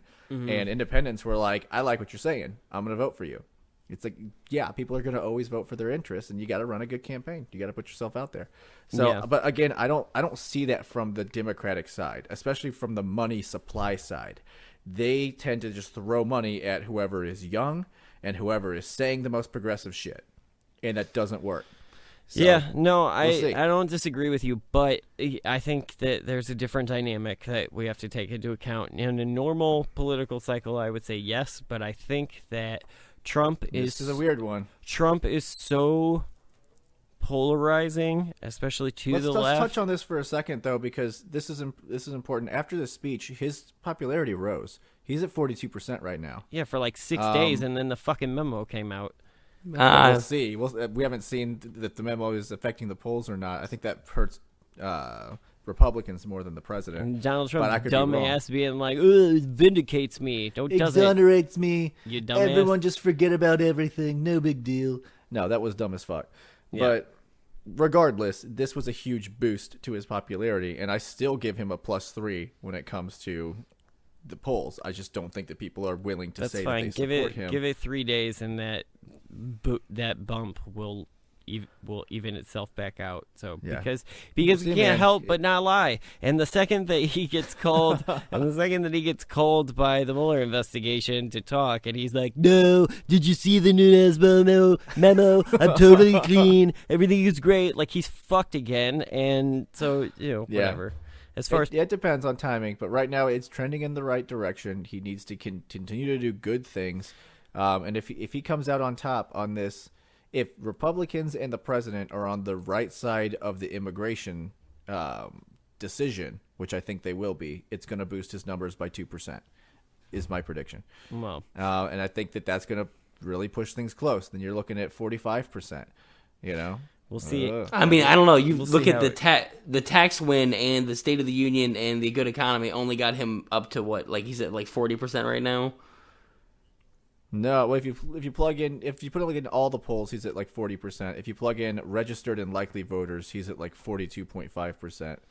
And again, I still give him that +3 because I can show you my goddamn paperwork from when I did my predictions, and I almost got every state last year that's the model I used, and I still think it applies. So I put him at around 45% as approval right now. And again, I think that you might be right that it still applies to an extent. I don't know if I'd keep it at 3 though, because like I feel good about 3. He's turned off a lot of people, and I also think you need to adjust the. Dude, how many people did he piss off during the campaign? He told a judge he couldn't do his job because he's Mexican. Right? Yeah, that's not racist. I have no idea why people think he's racist. Right, it didn't fucking phase him then. Teflon Don. Yeah. So I don't see it. But again, and I think that Democrats have not done a good job of laying out their plan. So I think that's a good switch over here to we have to talk about Joe Kennedy and the rebuttal. I'm assuming you guys watched the rebuttal. I did. I really didn't. I watched. I didn't either. I watched highlights of it. Oh, you're kidding me.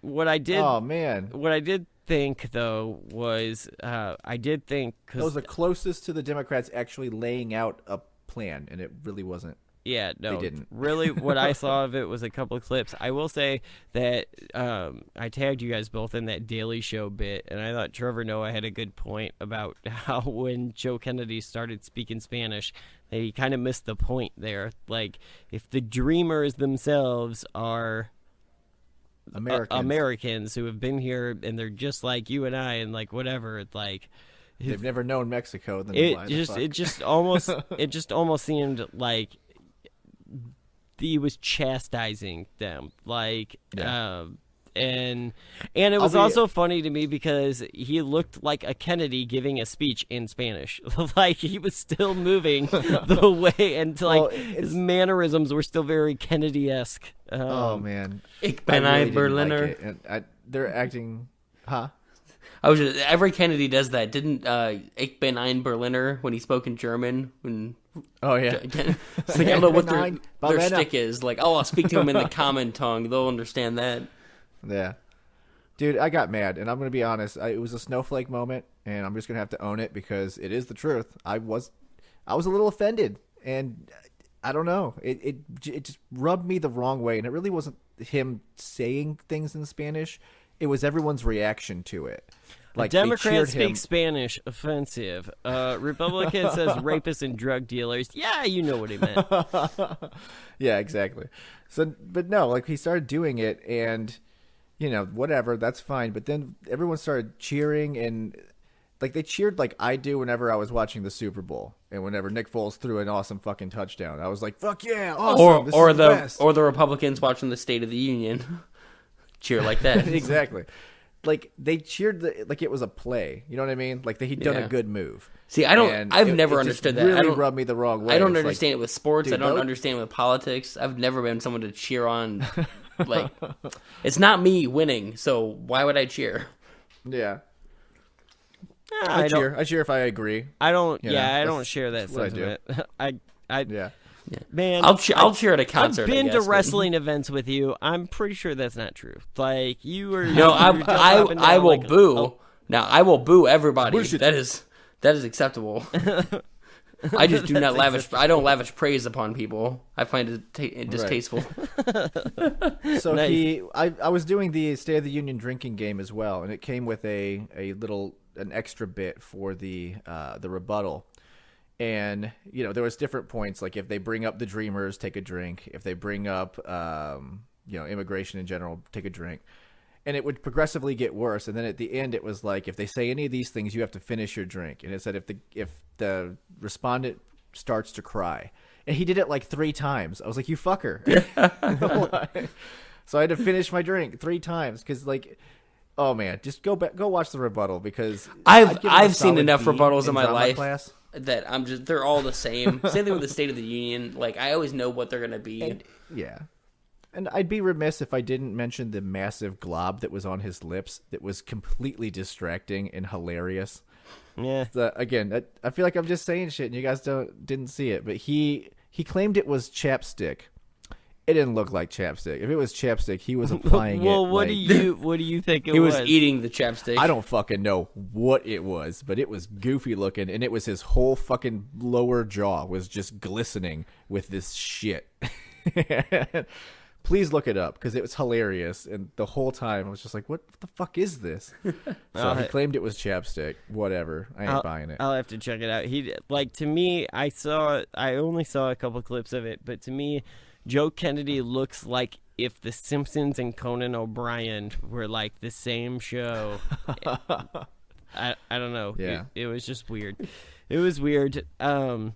At the end of the day, though, I didn't think Trump's speech was horrible. Like I told you my. It's hard to say it was horrible. I told you my petty dislikes with it, and I admit that they're petty, but I didn't think it was Tom Petty. I didn't think it was bad.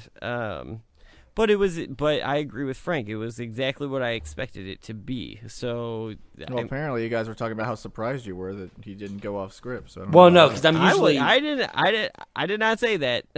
I was not. I've seen him not go off script, and I'm actually glad you brought it up again because when it was mentioned the first time, I wanted to point out that since his tax win.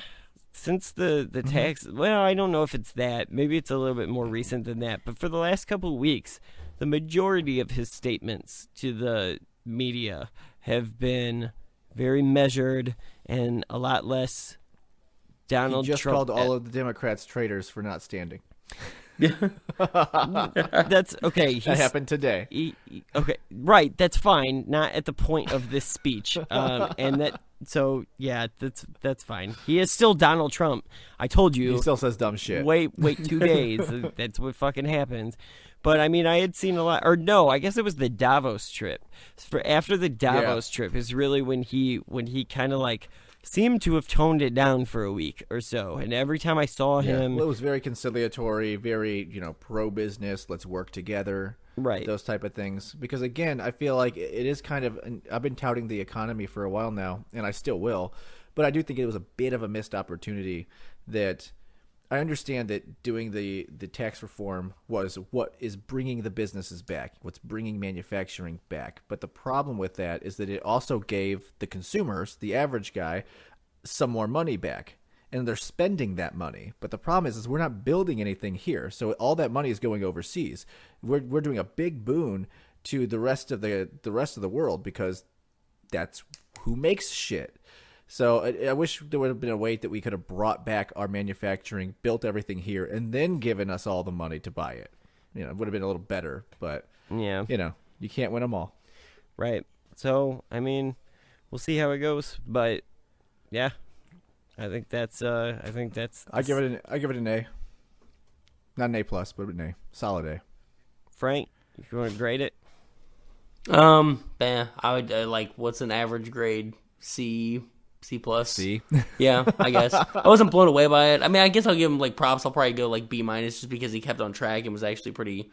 Besides calling out Democrats the next day for not standing or whatever. Did he call them out during the speech? He did. He did. Yeah, it was awesome. Yeah, I'll give it an E for effort, and that's just for the namesake of the show, Devil's Advocate, right? So.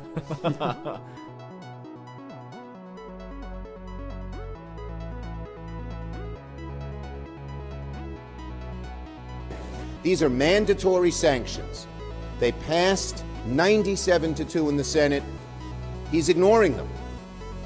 And he's not implementing them, even though they were mandatory. This is a serious national security issue. Russia hacked our elections. We sanctioned the head of their foreign intelligence. And then the Trump administration invites him to waltz through our front door. This is an extreme dereliction of duty by President Trump, who seems more intent on undermining the rule of law in this country than standing up to Putin. Let me briefly mention one other major area, one other major source of challenge, I think, that we are facing. And this is the effects in our society of the so-called sexual revolution. You know what I'm talking about. The 1960s, 1970s became commonplace in our culture and among our cultural elites, Hollywood and the media, to talk about, to denigrate the biblical truth about husband and wife, man and woman, to denigrate the biblical teaching about the sanctity of marriage and the sanctity of the family, the sanctity of children, and the appropriate place for sexual practice and expression within the family, within marriage. And we're living now with the terrible after effects of this so-called revolution, which was in fact a great step backward. And one of those effects is a crisis in our country that goes by the name of human trafficking. Human trafficking, and more particularly, trafficking in sexual labor. People are willing to purchase women, young women, and treat them like commodities. There is a market for it. Why is there? Because our culture has completely lost its way. The sexual revolution has led to exploitation of women on a scale that we would never have imagined. Never have imagined. Tonight, the massive security across Minneapolis is hard to miss. More than 3,000 officers and agents from 60 law enforcement agencies, Black Hawk helicopters in the skies, infrared cameras on the ground. The Super Bowl, a Level 1 national security event. This is the largest public safety operation in the history of our state. A lucky 66,000 will see sports' biggest spectacle in person. The cheapest ticket, a stunning $3,000.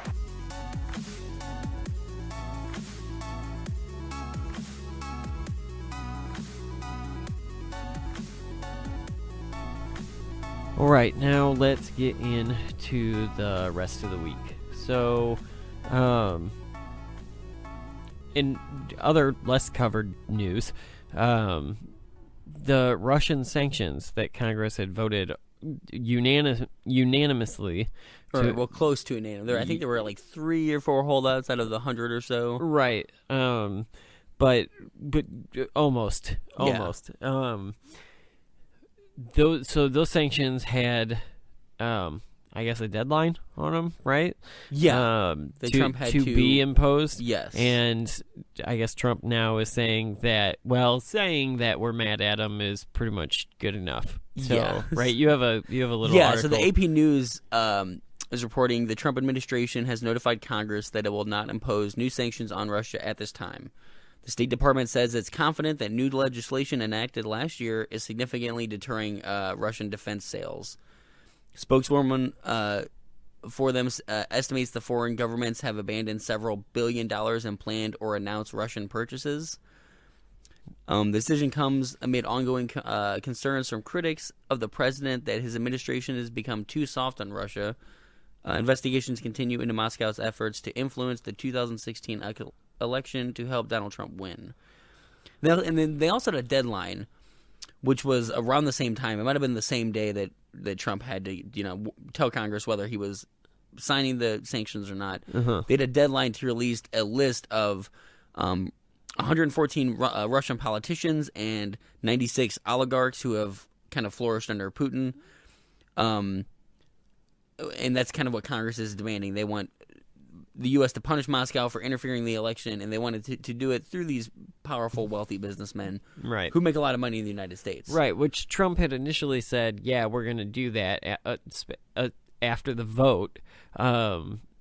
He's always been, like, his relationship with Vladimir Putin has always been a weird one, and with Russia as far as from a personal perspective and as far as from a diplomatic perspective, because he's like, shame in one second he's like, shame on you, yeah, they did it, well, we don't really know if they did it, and then the next second is like, I asked him 3 times and he said they did not do it. Right, so. He's like, but we should still be friends, but we shouldn't, and we should sanction them, but we don't really need to because talking tough has worked. Like, it's a really goofy,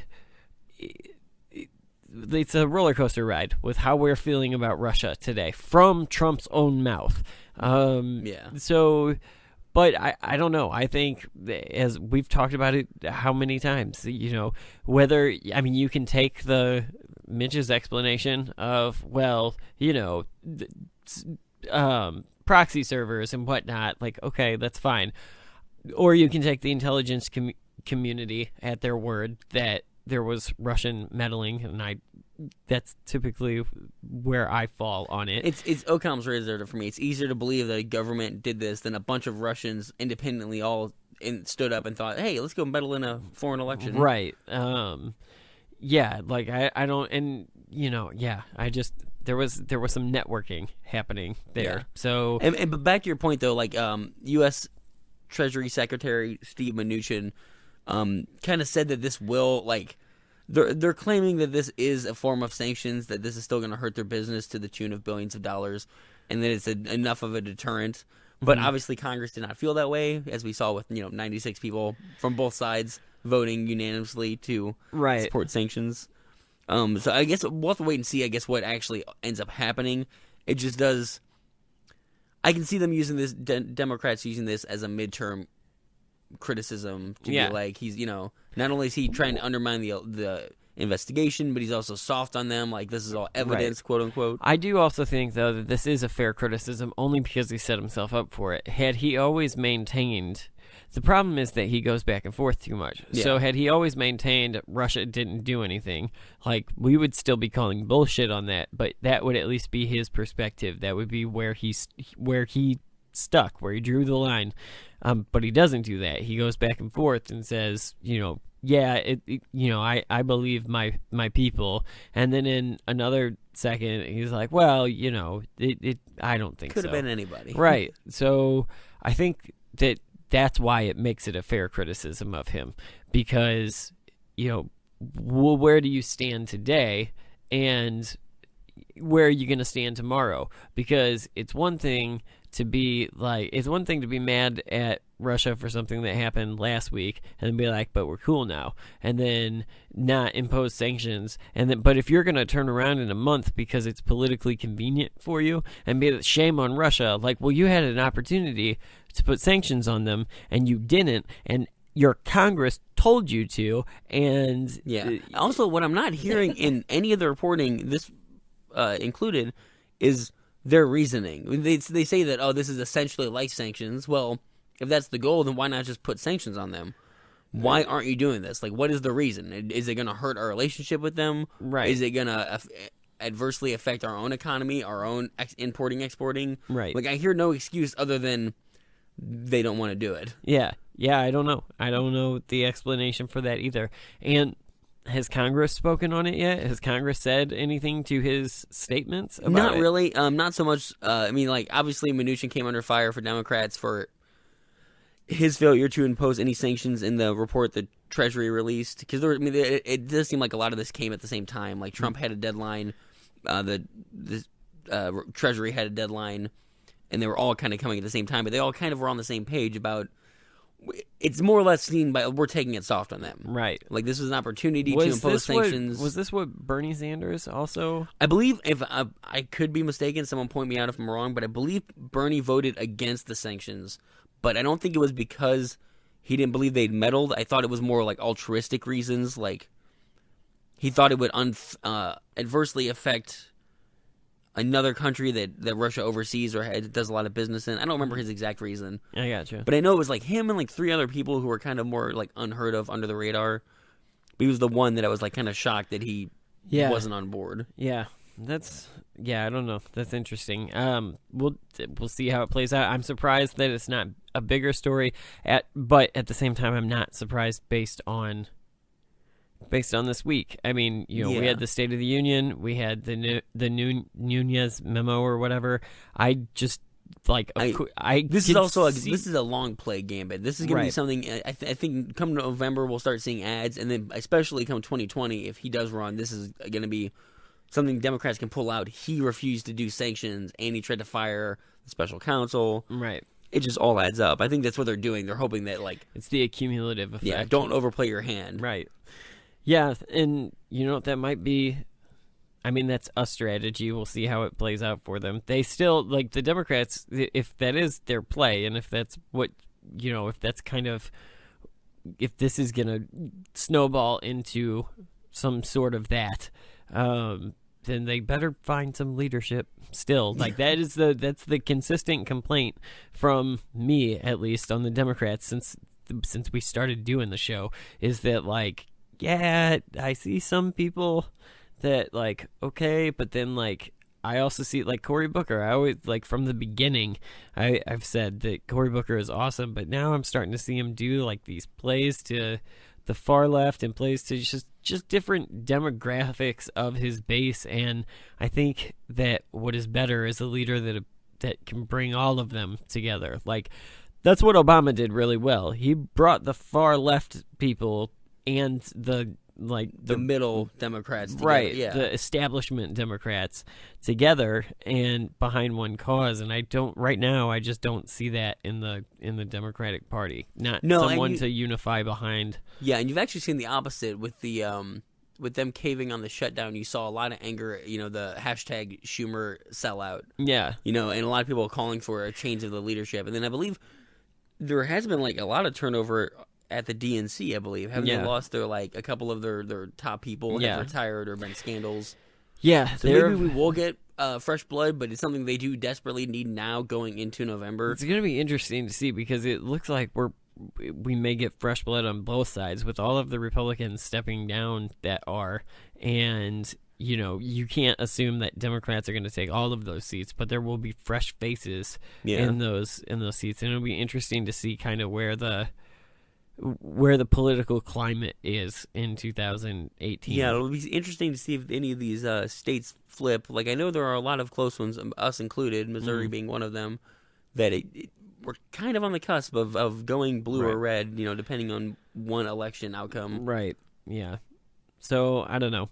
But, all right, let's jump forward into this week. The GOP had a train wreck on their hands, and this one wasn't a metaphoric one like they usually are. So I guess that there was a little incident. It says House Speaker Paul Ryan, this is a TMZ article, House Speaker Paul Ryan and several other GOP congressional leaders are caught in a train wreck. An Amtrak train. Oh, they stole my joke. I worked on that joke for like a week. I guess it wasn't a good one. That wasn't original. It was original at the time. It was at the time. Stupid publications that actually. Although on the make plus money. side, this does mean you can get a job working at TMZ. It does. I didn't figure that was too hard anyway, though. Yes. Probably. So, an Amtrak train carrying Republican members of Congress to a retreat smashed into a garbage truck Wednesday morning in Virginia. The truck was obliterated and trash is strewn around the scene. Okay, that's cool. Thanks for the picture caption. They did say though that there was the members of the GOP that like weren't injured or whatever did like get out and were like helping pull.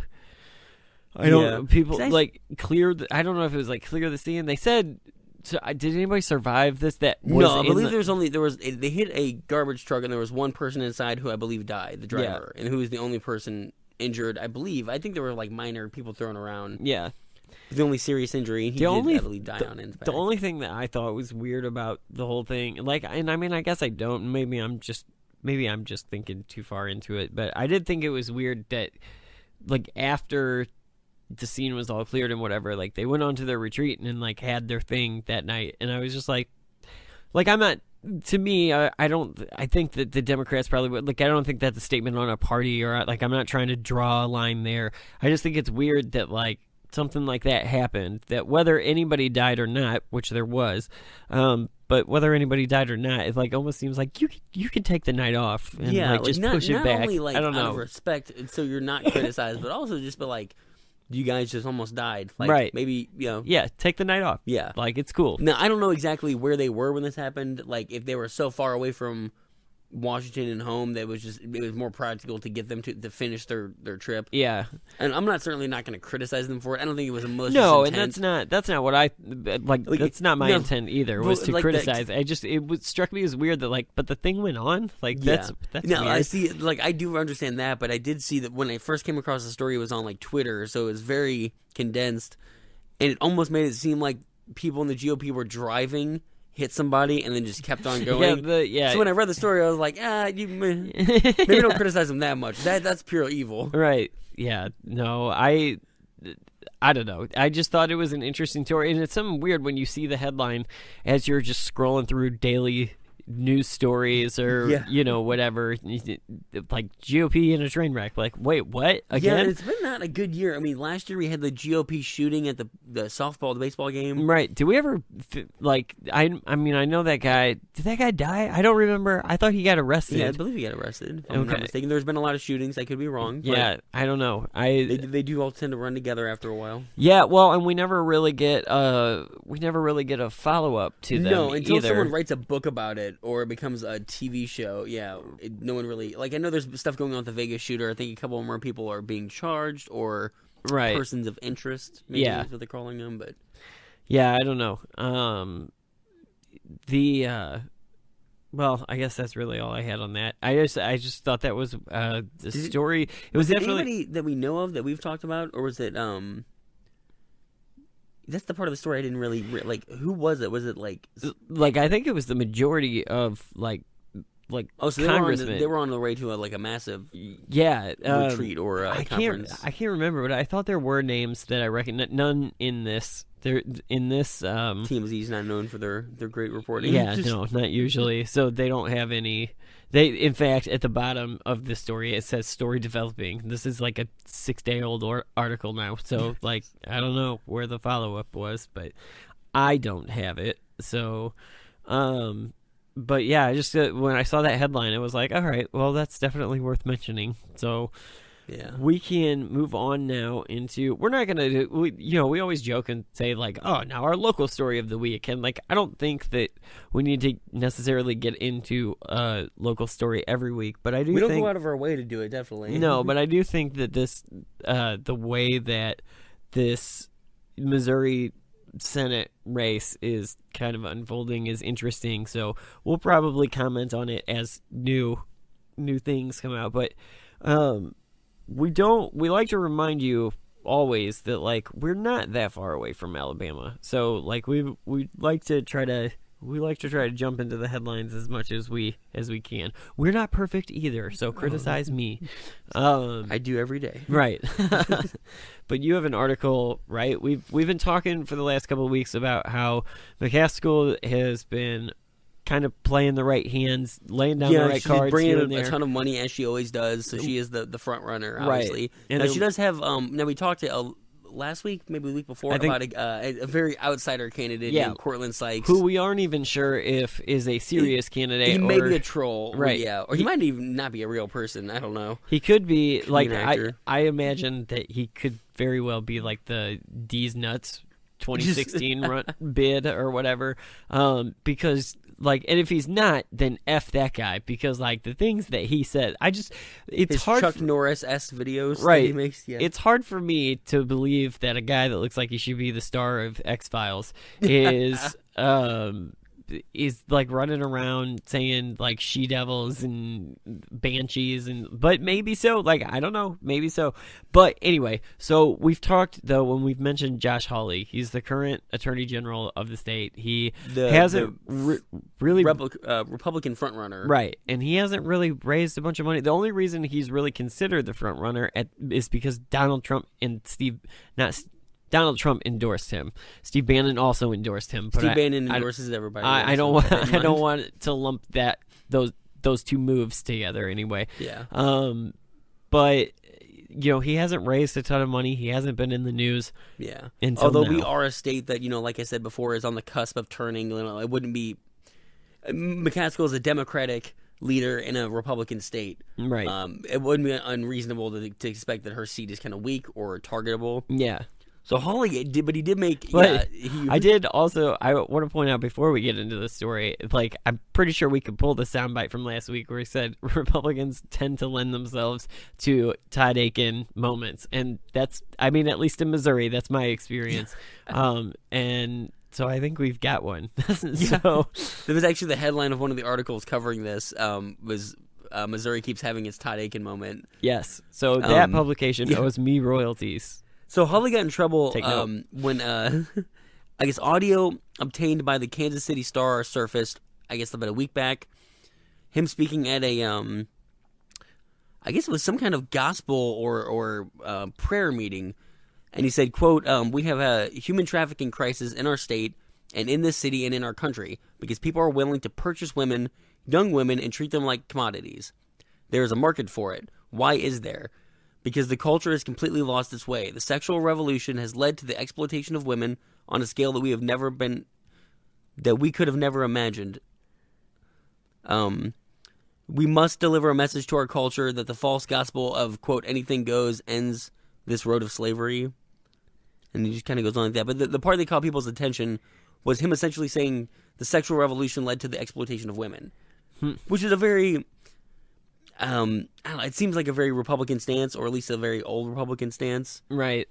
Kind of that blaming the victim, like. But it becomes one of those moments where, like, aside from the obvious low-hanging fruit with Roy Moore, like, it seems like one of those moments where it's just like, yeah, well, don't have that, like, that's an old school stance. Like, your whole thing, you can't just be like, well, God said, so therefore, like, and it doesn't usually play. And Missouri has shown that when the Todd Aiken, to remind people who are not from Missouri and who don't know, the last time Claire McCaskill ran a race, her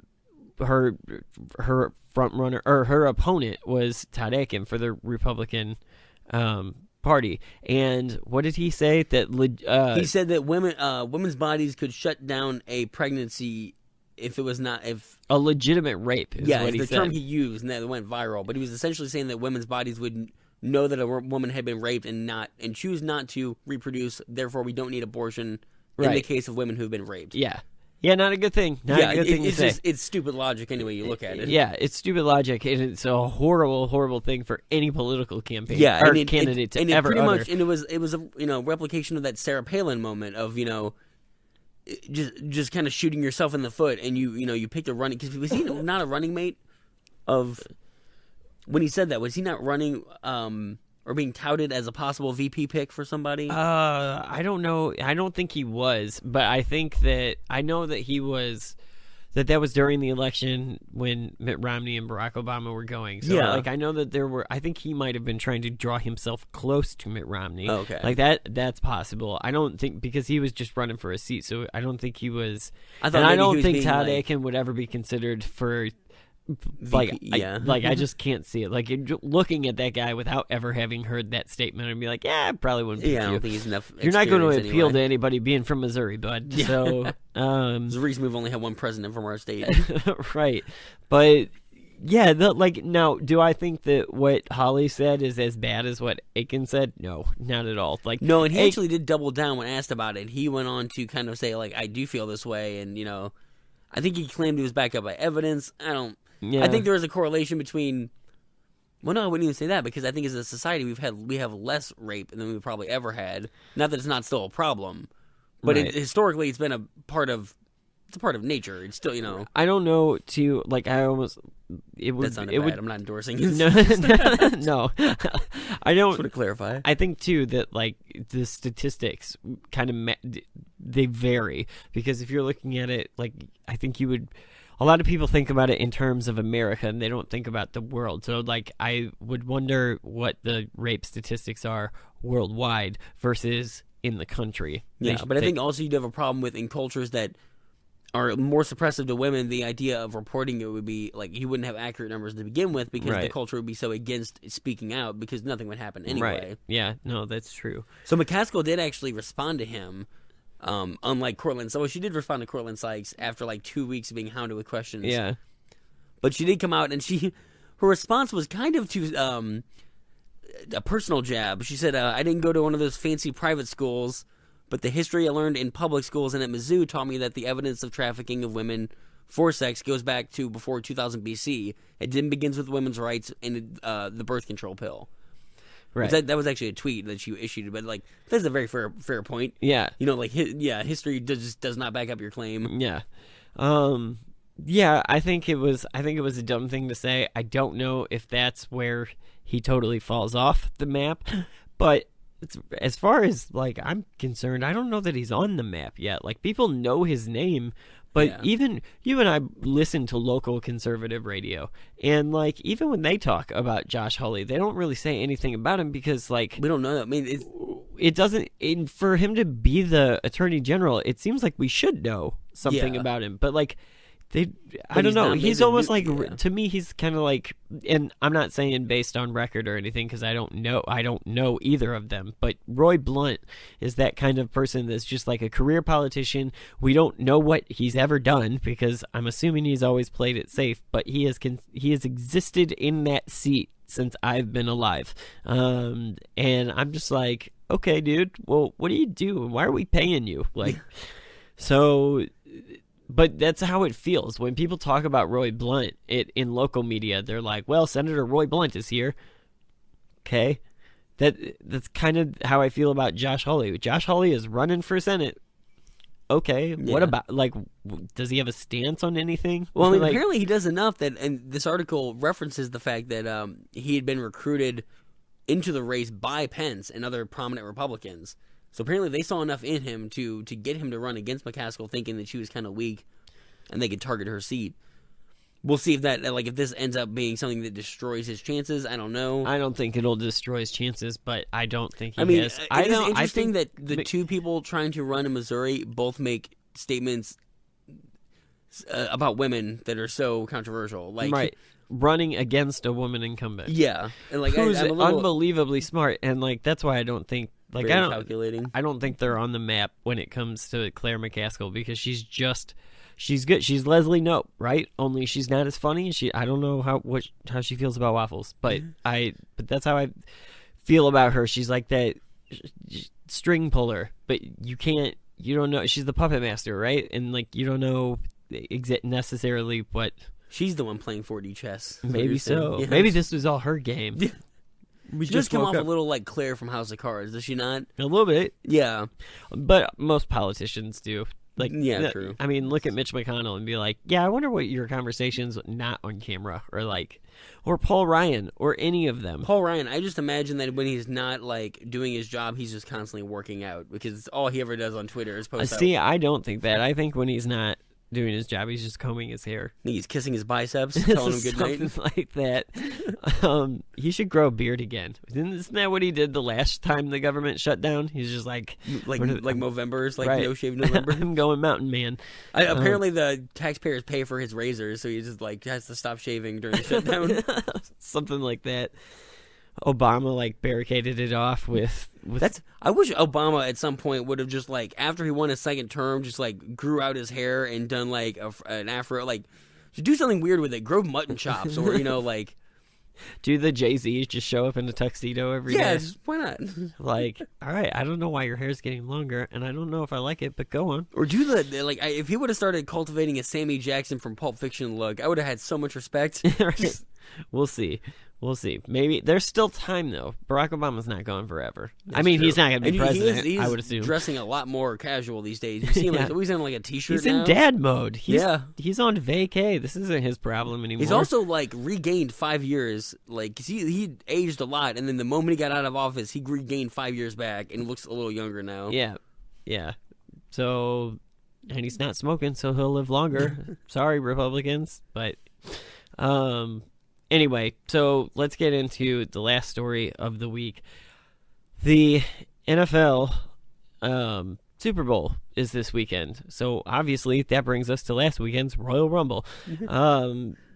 Because fuck football, I don't care. It will be interesting to see the ratings. I'm sure we will talk about that. Yeah, I will. You brought that up. I will be interested in that because I'm calling bullshit on all of the like anti-take a knee people. Like my bet is that the Super Bowl's ratings they might be down. I bet they're down a little bit, but I bet they're not down like, oh wow, this really hurt the league. Yeah. And because it's tonight actually, as the night we're recording this, rather will have happened by the time this comes out. Did you see that they announced? And I'll be curious if this happens. If the players kneel, they will televise it. They said. Oh yeah, Yeah, and no one has kneeled in a while. yeah. And I don't think anybody from those teams have kneeled for a while. But I also No, they don't were doing care. at Like, one point they were raising their fist in solidarity, but I think they stopped that too. yeah, but my thing is just like I don't care. Like, and that story is. The story was such a dumb story while it was happening, and like, you know what? If you don't want to watch it, don't watch it. Or maybe stop being a pansy, turn it on 5 minutes later. Do you remember when we used to have like conversations about like, can you burn a flag? Ooh, that was so controversial. And now it's like someone's kneeling. I don't give a damn. Right? I can't watch this anymore. So, like I said, F football. Let's talk a little bit of my personal guilty pleasure.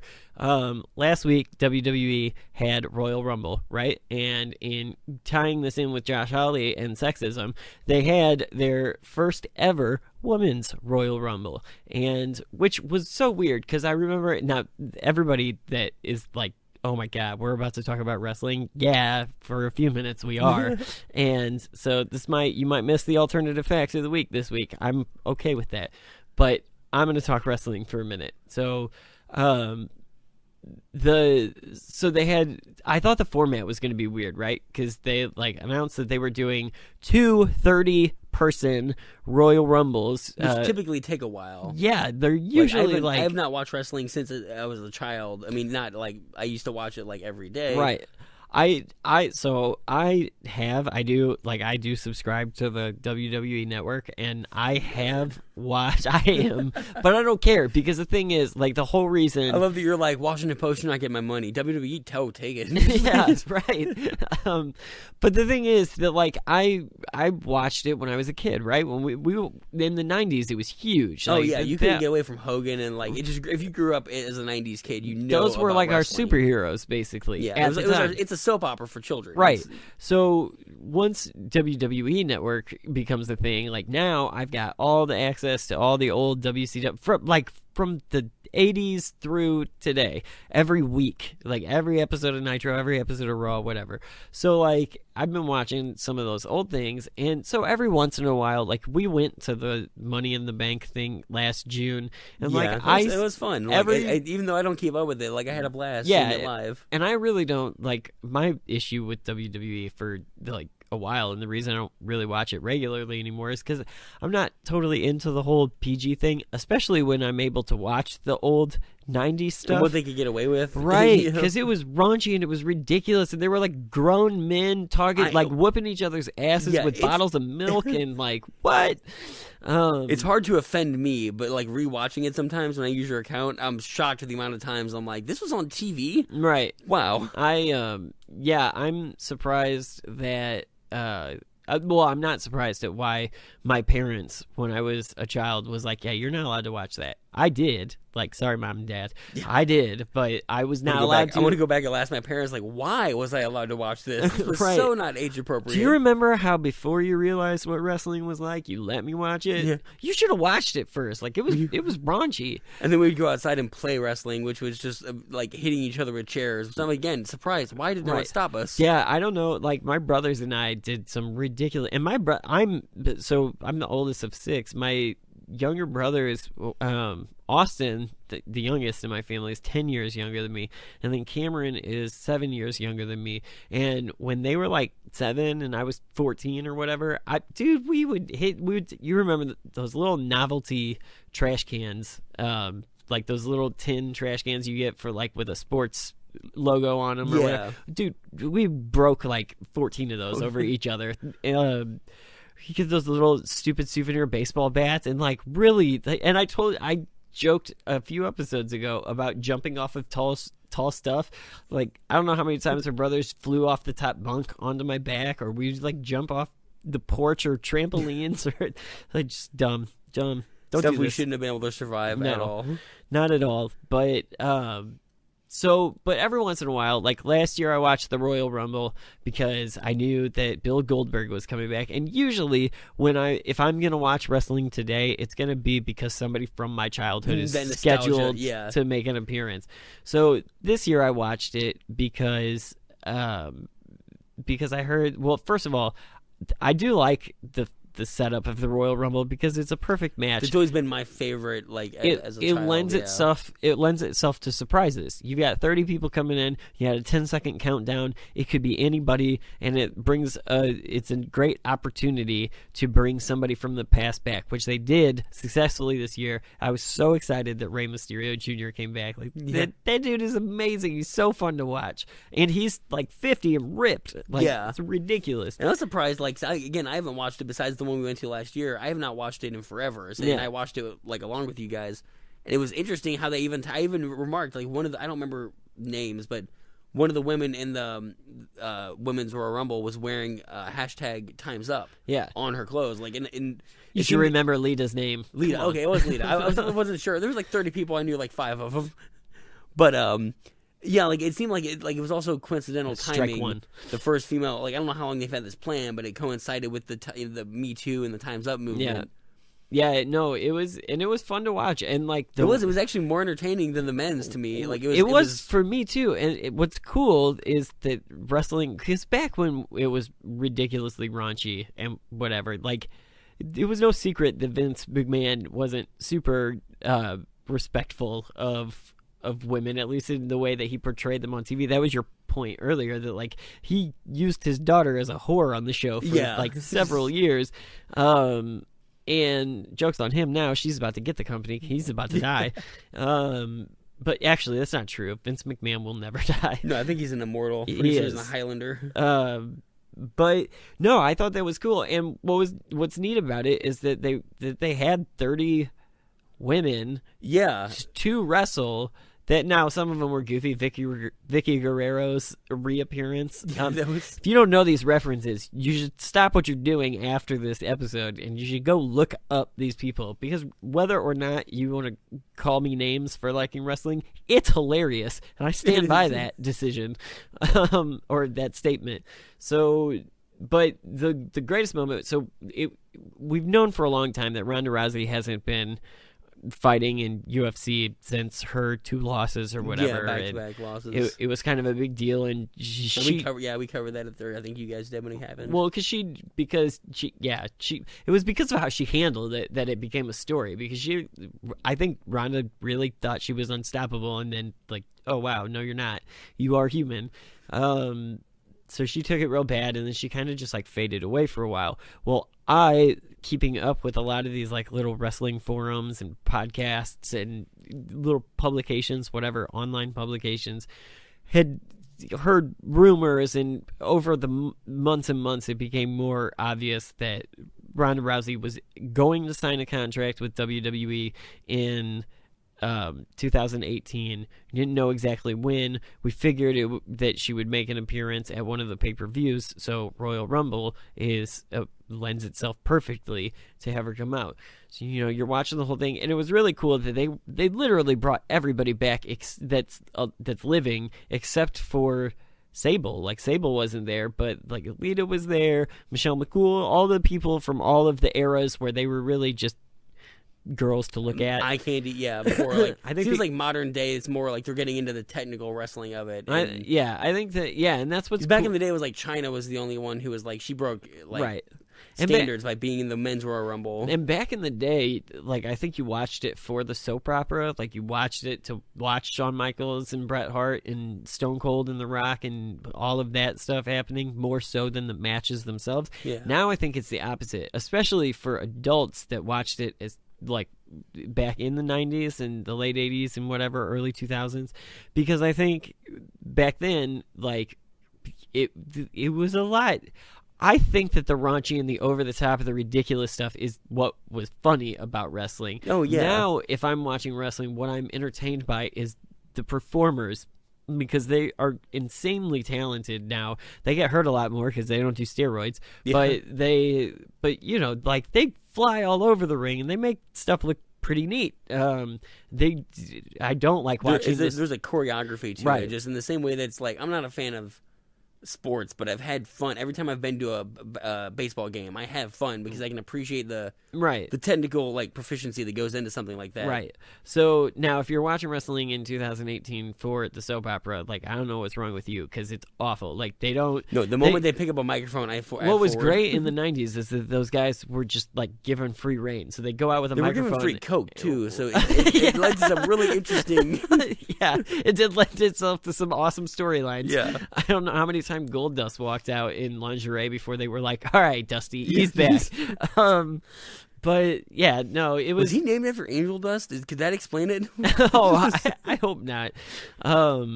But yeah, it was there was some interesting stuff. What was cool though is that all of the women came out and they had all these throwbacks to all of the women. Jacqueline came out back from the Sable days in the 90s and whatever.